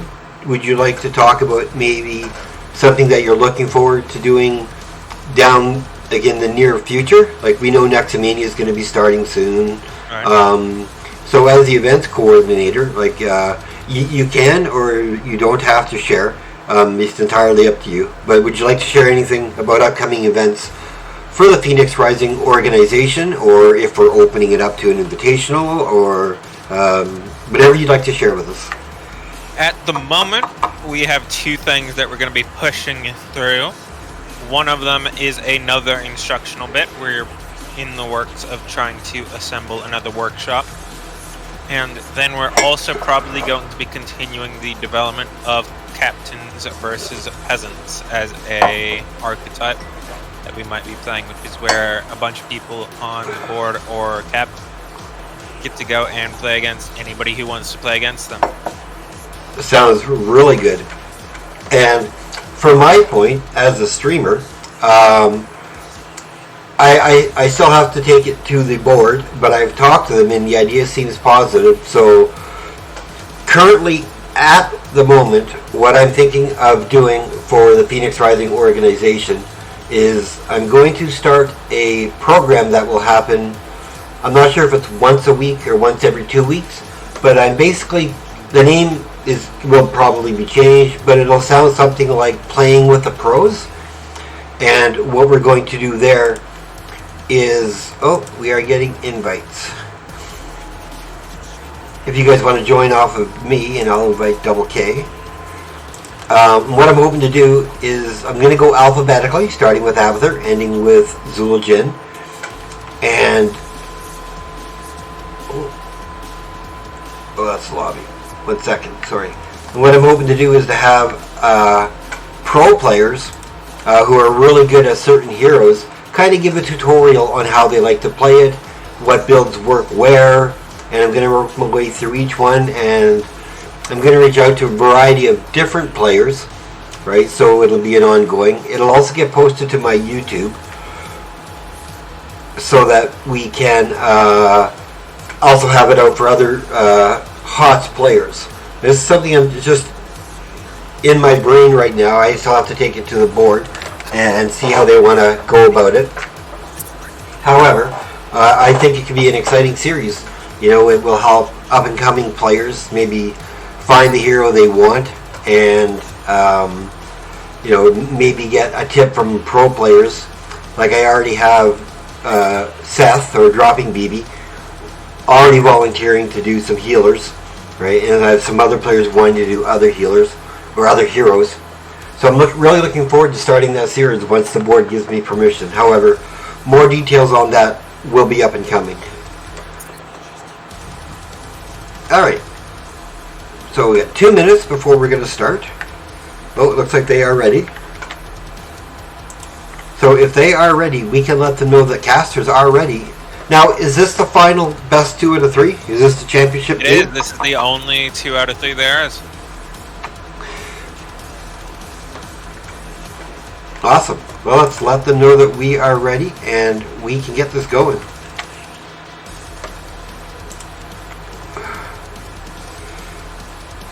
And I'm also hoping the background volume is not too loud over the casters. If it is, just let me know. I can adjust that. Alright, they are starting to get into it. And again, I'm just going to call... No. What teams do we have for the finals? We have blue team and orange team. Oh, and are they on the right side? Let's find out. Blue team is the one with Alfie. That is blue team. Fantastic. Blue team is blue team and red team is orange team. That is perfect. That'll make it really easy for the prediction. And this is best out of 2 out of 3, guys, so, and girls. So what we're going to do is I'm going to do a prediction at the start of each match this time. So you can up your points if you so choose. And again, I'll have it run for 5 minutes, so the game isn't like half played out and then, you know, you decide you want to bid, you know. Just to keep everybody fair. Alright, we are into the game. So I'll have my co-casters do the honors of calling the teams, and I will set up and we will get going. Fantastic. On the blue team, which is actually the blue team, we have Alfie playing Kael'thas, Daenalor playing Arthas, Genji Boy playing ETC, Max playing Anduin, and Mirari playing Decker. On the red team, who's actually the orange team, we've got my pal Vince on Alex Straza, Miss Windup Bird on Mal'Ganis, we've got Shredded Wind on Alex Straza, and we have Paco's Tacos on Zagara. And we also have Sylvanas, who is Iron. Thank you guys and girls. And the prediction has been started. Double E build on Alex means that they're not really playing for early game. They're going to be looking to get a little bit of that mid game stacking going on. Hopefully trying to reach level 20. That would be a huge buff, and they'd probably be able to 2v5 at that point with both of them alive. However, they got to get there, and getting bopped into flame strikes with all those reads is not a good way to start it for the double kill. Blue team comes out showing force. I mean, Arthas ETC double healer with KT. That could be a problem. They need to play really careful early on, especially with you have your Mal'Ganis tank. But the double Alexstrasza and Zagara, everybody knows, is probably one of the best heroes in an ARAM because the pushing power is just incredible. Now, let me ask my co-casters, and I'll start with Double K. Do you think Zagara is going to go with the Nidus network, or with the... I always forget what the other one's called. I can never remember the names of the heroic talents. The creepy thing that captures you. I don't even know the name of it. The circle thingy, yeah. Devouring Maw. Devouring Maw, that's right. That's yes, why we have I believe we will see a Devouring Maw. I'd like to, and I'm always surprised when I play ARAMs. I don't know about you guys, but when I see a Zagara player take like Nidus Network in an ARAM, it's like, why, man? Especially on something like Silver City, you know? I could maybe see it on that map that I absolutely hate. That's just too long with the conveyor belts and all that. That's not one of the ones I really enjoy.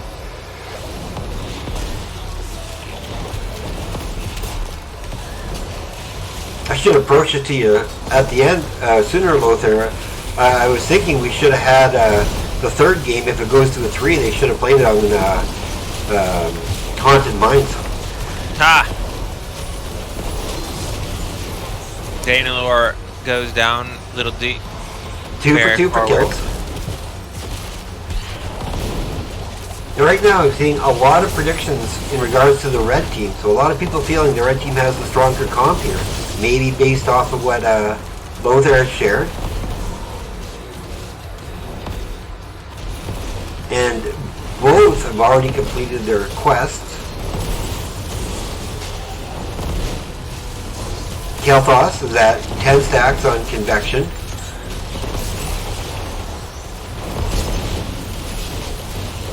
Oh, Wind-Up Bird in a little too deep, gets knocked back by the Gingy Boy and gets taken out.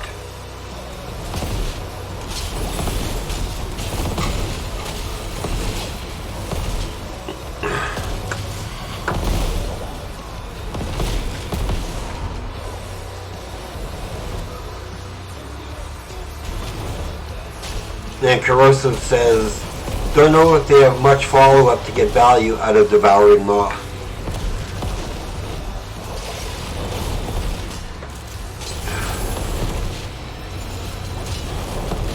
However, Devouring Maw would be a great counter to the ETC Mosh Pit, which I would expect it to go. And that would be the only saving grace they really have, other than Dragon Queen with a breath. But so far, 7-7, equal experience, kills are tied. People playing smart, not spreading the bomb. So you can already tell these are experienced.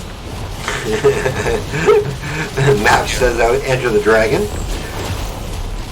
Oh, big sleep by Wind-Up Bird, buying Iron League some time to get away.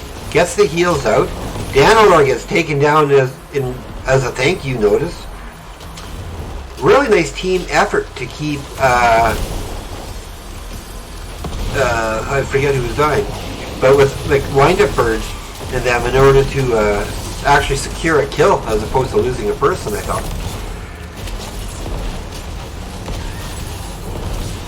ETC goes down again.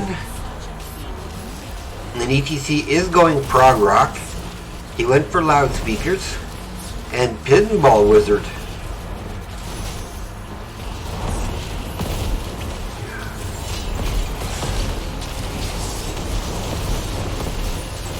Windaberg just going in with no fear.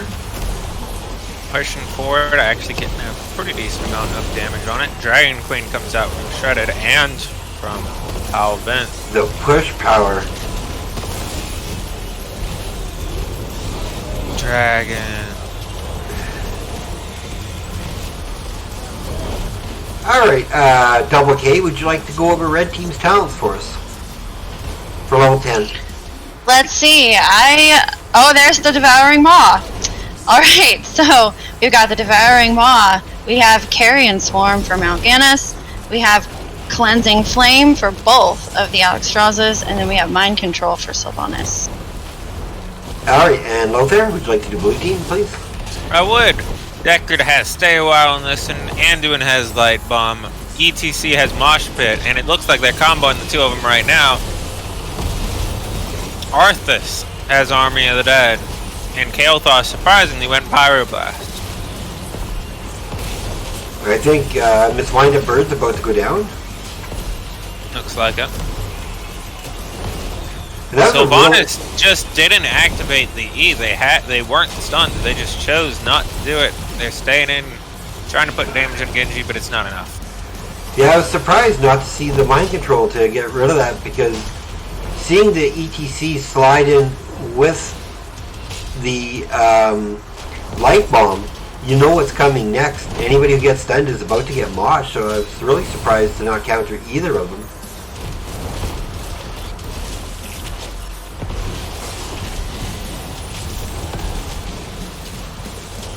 Oh, we have a beautiful Devouring Maw right here. We have two going down. ETC goes down. Two Cleansing Flames. So that's going to secure some kills. Can Iron League get in there and get a mind control onto Arthas maybe? Looks like just missed on it. Paco taking care of the back camp. Smart play.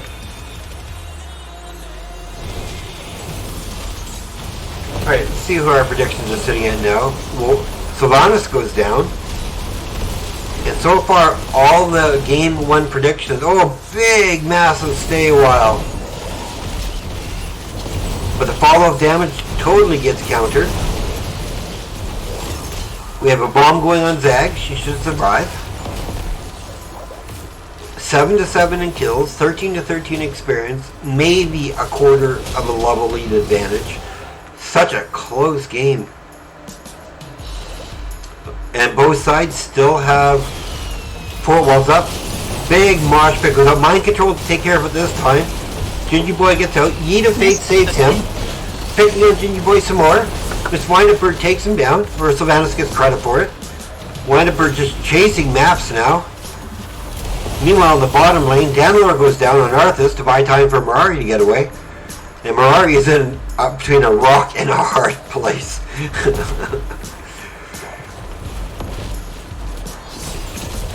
I think Mirari's just going to block everybody away so they can stagger this death. Wow, Red Team's just coming out full force. What do you think, Double K? Absolutely. Glad I predicted them. And what about you, Lothar? Did you predict Red? I did not. I really thought Blue was going to do it, and I think they still might. I think that while Red's certainly getting into the late game, I think they're still pretty vulnerable with that double Alex.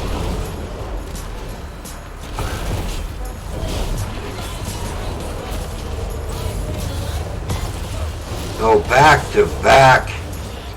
And both going with the increased Dragon Queen duration.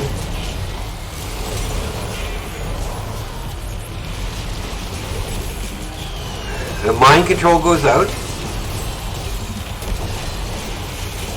goes out, doesn't do Fantastic anything. play by Genji and Andorn. Oh, big stay a while and listen though. Blow back. Sylvanas running for her life. She's gonna get trapped. She's taken down. Bomb onto Mal'Ganis, takes him out. Blue team marching back.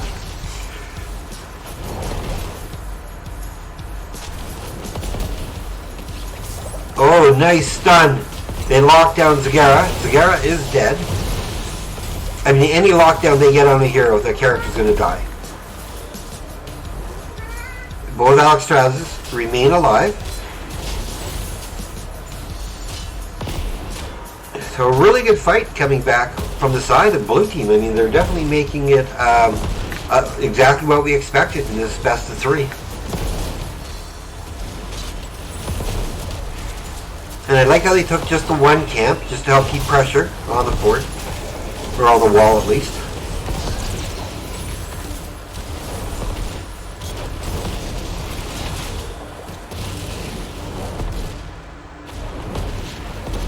Clearing creep as they go. However, red is going to probably force their way. No, they're not taking the camp. A little bit of heal going out.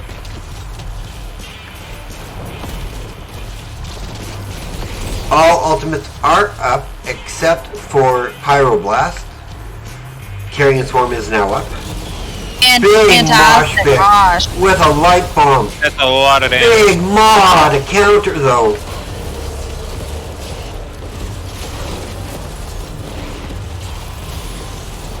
Sylvanas might be able to escape. Wind Up Bird. Oh, big stay a while. Wind Up Bird goes down. Shredded looks like he's next. 5-man team wipe. It went from 10 to 9 in kills to 15 to 10 in kills in favor of the blue side. Level 19, so 20s will become...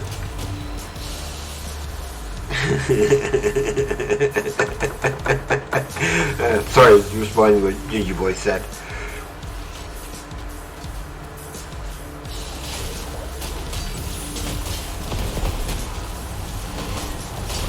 So both teams are taking down forts. However, blue team does not have a keep to fall back to, but they do have level 20s.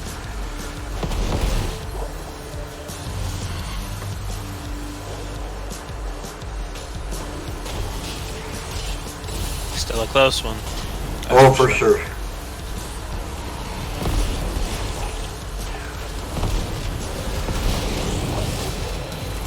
KT with the big knockback, gets some cooldown reduction, so Mosh Pit's off cooldown again. Encore, one of the best talents ever added to ETC's kit, like ever.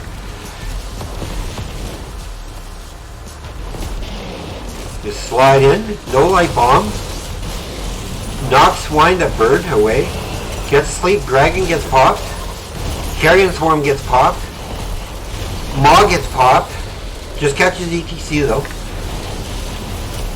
Light Bomb goes out. Mosh Pit goes up, but immediately gets interrupted. And now some Cleansing Flames are going to hit the ground. So ETC falls. Arthas goes down. So their front line is down. They do have double healer and Kale Thaw, so that can create a lot of damage.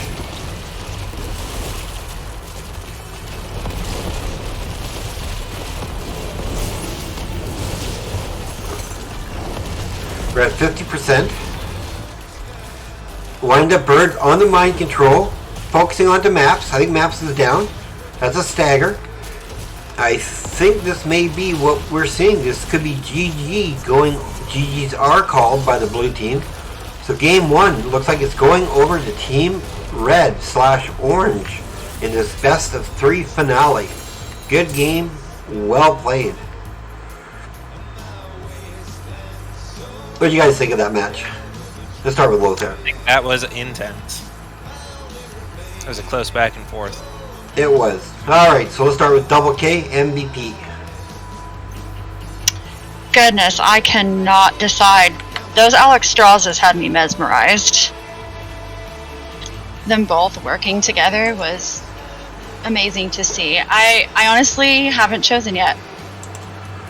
Well, I can choose. For me, I think it's pretty easy. I am giving mine to Miss Windup Bird on the Mal'Ganis play. Played exactly how you want to play Mal'Ganis, relying on her healers to keep her alive, as well as her talent choices. And she really created separation from the back line, giving the red team the opportunity to get heroes healed up, to get back into the action. So I'm going for Miss Windup Bird. Congratulations, Miss Windup. Really nicely played, Mal'Ganis. And when you guys choose, you can just share.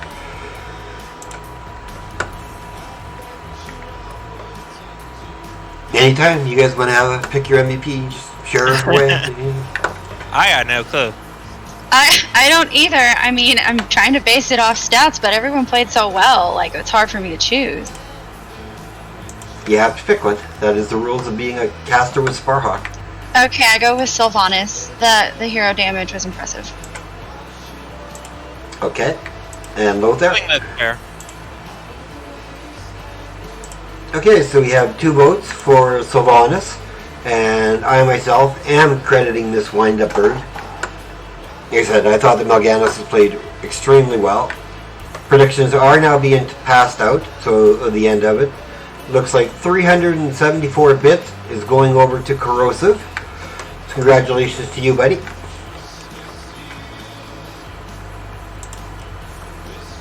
Oh, invited to game. Sorry, these guys are whispering me. I don't realize I'm doing caster stuff.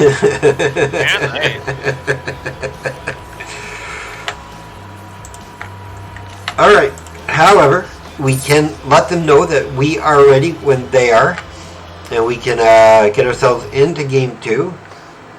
You think one of the teams would want to take a couple minutes just to relax, but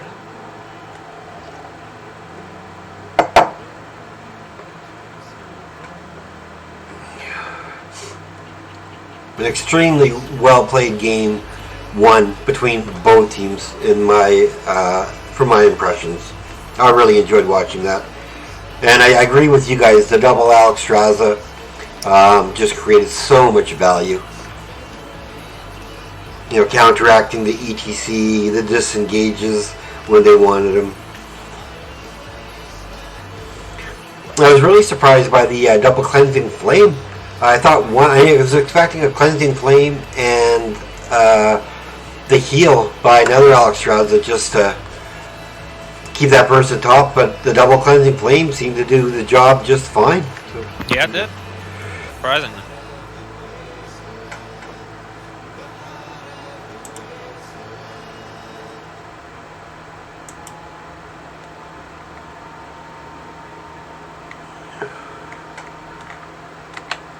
Alright, it looks... Alright, guys and girls, looks like we're about to get into Game 2. This is the all-important Game 2. Blue team definitely going to be pushing for a win here to take it to a Game 3. And we are going to have a winner's interview, so please stay tuned. And again, I want to remind everybody that after this is finished, I am streaming at 4 o'clock Pacific, 7 o'clock Eastern, with Phoenix Rising Diamond, with Dropping Babies and his team, against Beef Boys. So please, you know, if you find you have the free time, come out and cheer them on. They can use the support. And, oh, and for everybody on my stream, this is my kitty cat Willow. He's the youngest of my brood of 4. Here, Willow, turn around and say hi to everybody. Show them your cute face. There's my cute buddy Willow, who loves me holding him, except when it's here, and he just wants to stand on the keyboard and give me tail wipes. Look, microphone.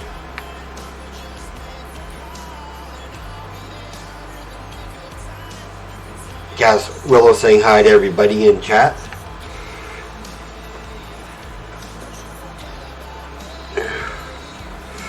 Sorry, buddy, you can't flop on my keyboard right now. I'm busy with it.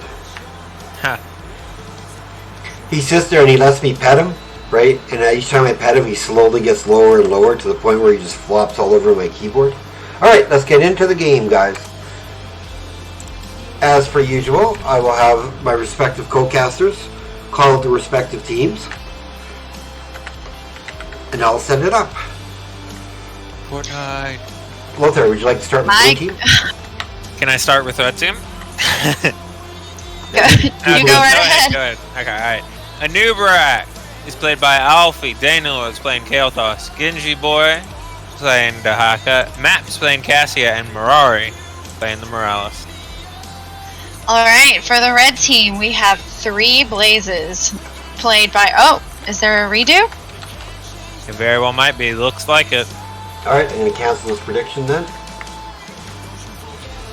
Let me change our stream. Go back to it.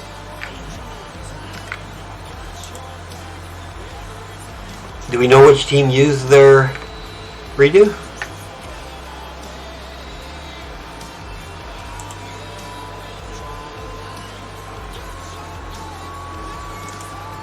And I sure hope that is a restart. Oh, there it is, yeah.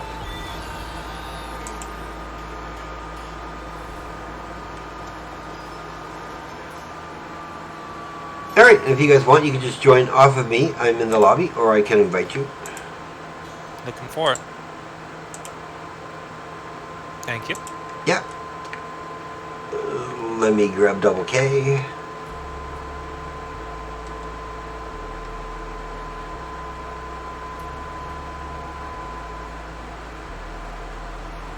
There she is.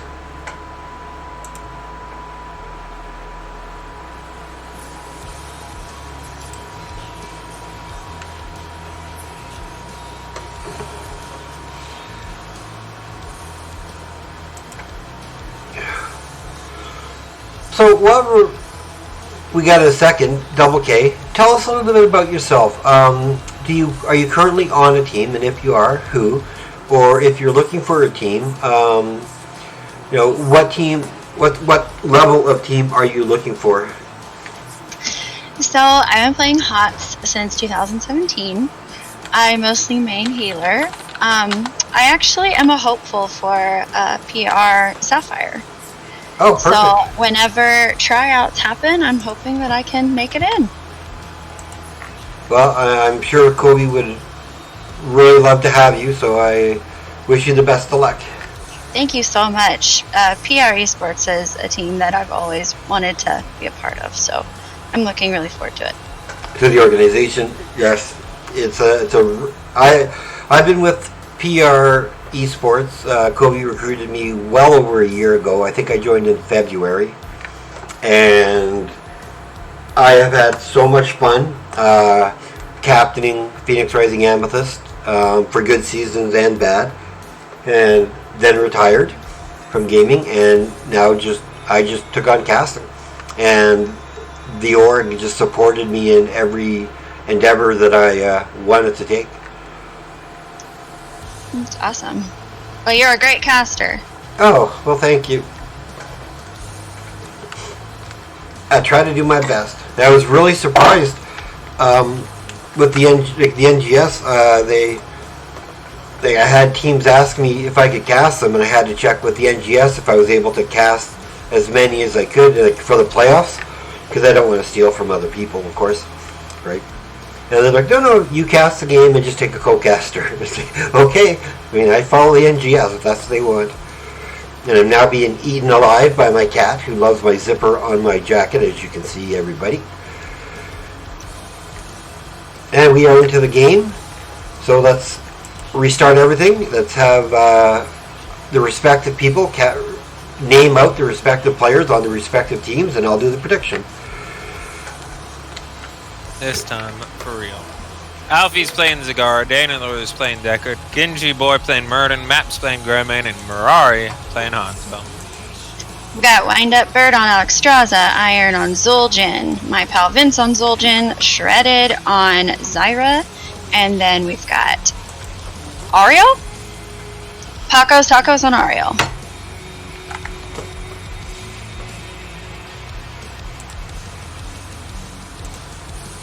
Alright, back into the game. Let's bring up some volume for everybody.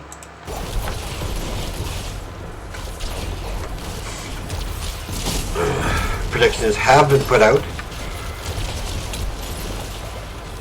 Double Zul'jin, double healer, Zarya tank, Alright, so let's start with Double K. Who do you think won the random draft? I am still trying to figure that out. I'm leaning more towards the blue team as of right now.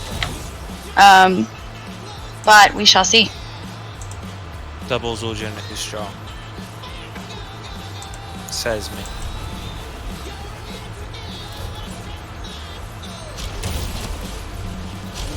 Alright, so we have 1 vote for blue, 1 vote for red, and as the caster, I am neutral.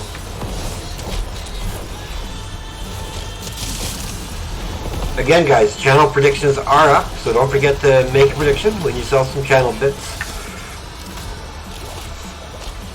Who do you think is going to win this? Is it going to be a domination by the red team? Oh, Gingy Boy jumping in on the Muradin with a follow-up. Can he survive it, though? Unfortunately, team just a little late to get there. They do get Forest first. So it was a really nice attempt. Oh, can Alfie get away and manages to.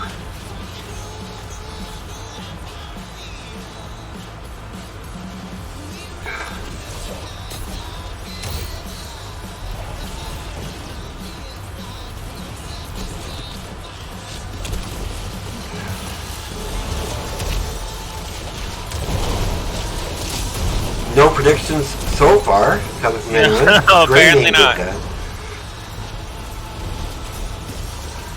Looks like everybody's going to take the 5 minutes and wait and see how it goes. Oh, nice stun though. Gets the shield. And my Valvinch just turns it right around onto Muradin. I don't think he's going to get away. Oh, nice leap. But not nice enough.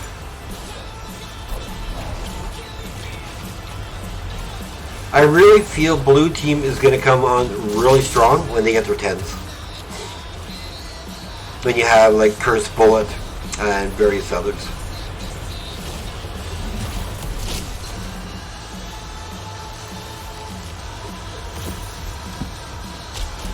And we have a regen globe build on the side of the Alexstrasza for Team Orange.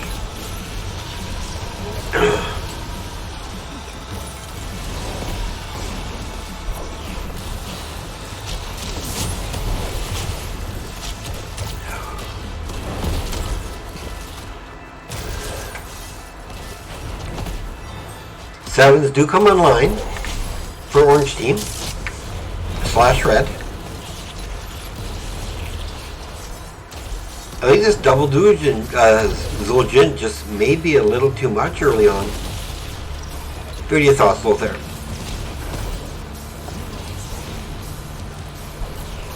Oh boy.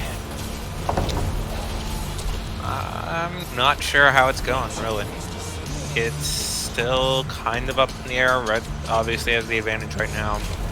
And maybe they'll be able to secure it with the double Zul'jin, given his scaling. Well, I am seeing predictions now. People waited to close to the last to vote, but now we're up to a lot of votes on the side of red team.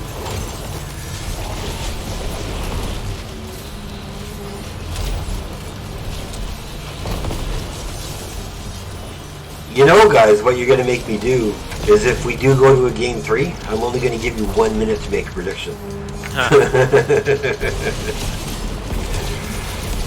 Oh, Alfie manages to stay alive. That's a bonus. Oh, nice jump. Greymane just teaching some lessons. Maps trying to stay safe. Alfie also trying to stay safe. Engaged way too low.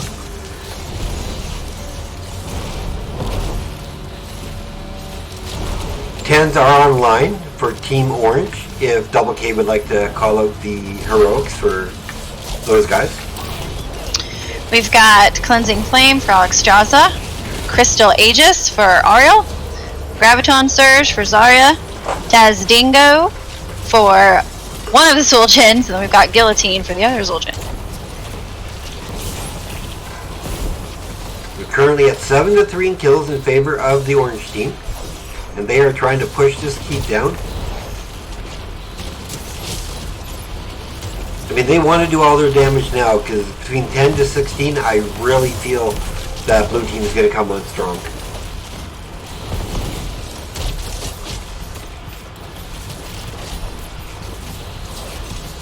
Okay, 10s are online, so when they're all picked, if you'd like to call them out for us, Lothar.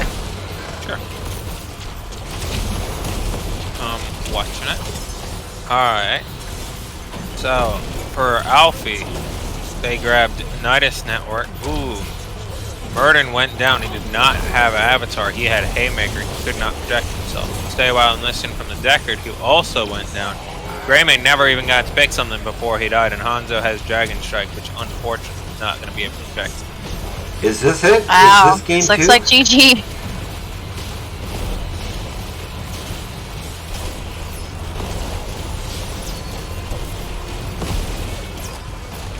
And GG goes over to Team Orange, the winner of Phoenix Rising Esports organization's first in-house ARAM tournament, presented by PREsports and coordinated by Lothar, who's also co-casting with me.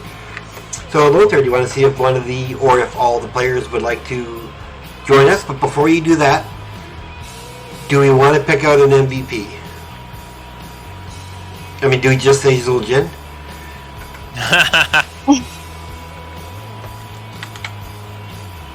I see nothing wrong with it. I don't think so either. Double K, do you have an argument against that? No, I don't. Nope, Zul'jin is the MVP. Alright, so let's see if we can get, I don't care if the team wants to join us or whoever, if we want to bring somebody in. I will go ask. Okay. And a really exciting tournament, everybody. I mean, we started basically 20 after 2. It's 4 o'clock, so it was really quick. It was a nice way to spend the afternoon. Oh, let me finish my prediction. So you guys who tried to soak it were able to get your points.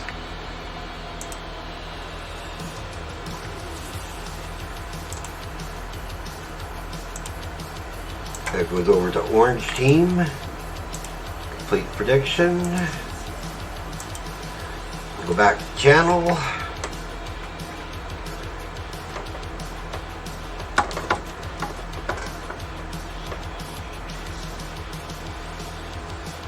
There we go.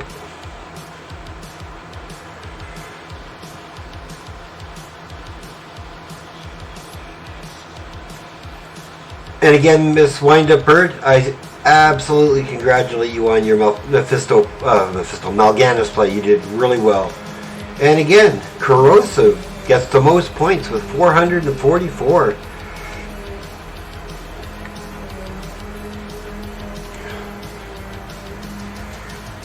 Alright, we're just waiting for a winner's interview.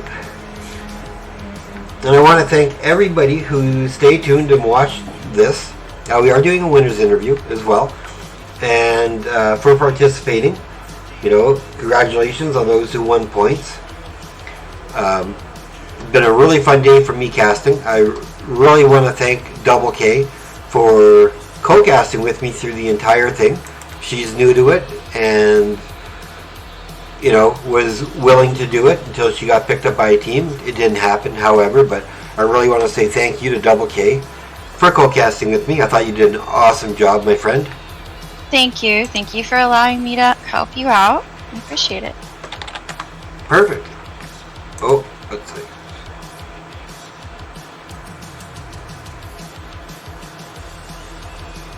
It was a pleasure.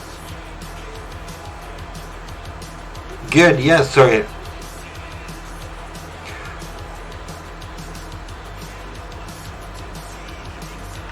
Do we know who Psych Sensi is? Oh, he's gonna co-cast with me. Okay, I gotta okay.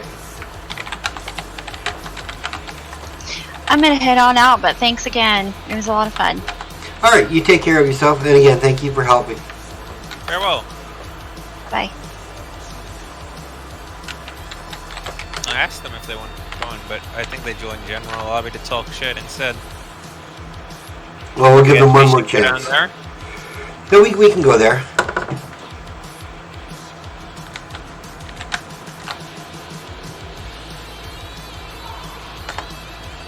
Alright, yeah, I'm gonna go do that. Let me switch here.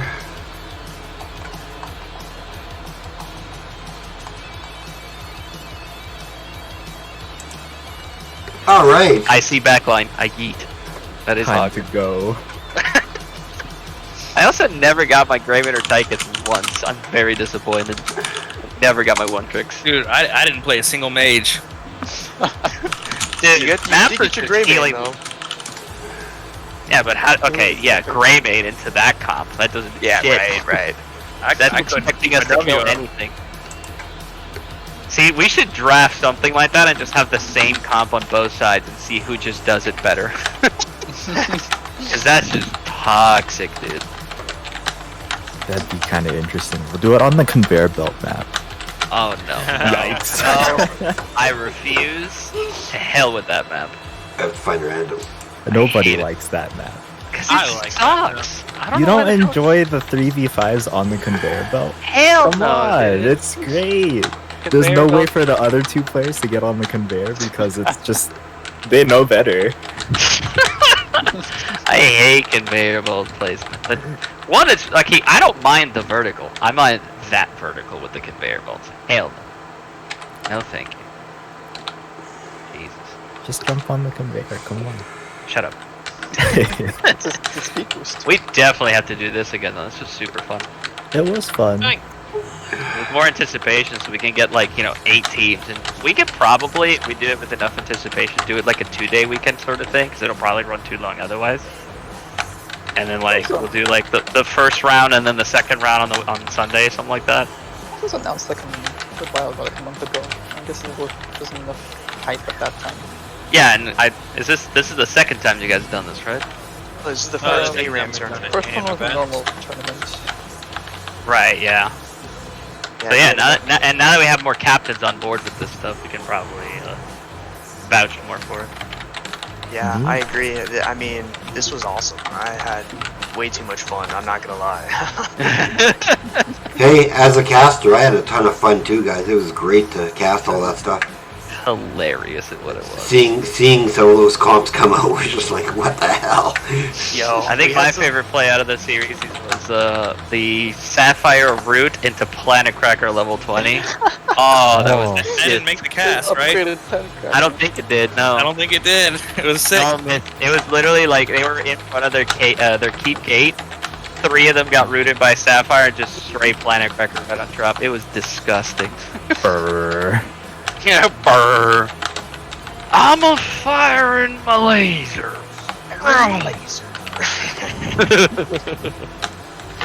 Fucking beautiful, y'all.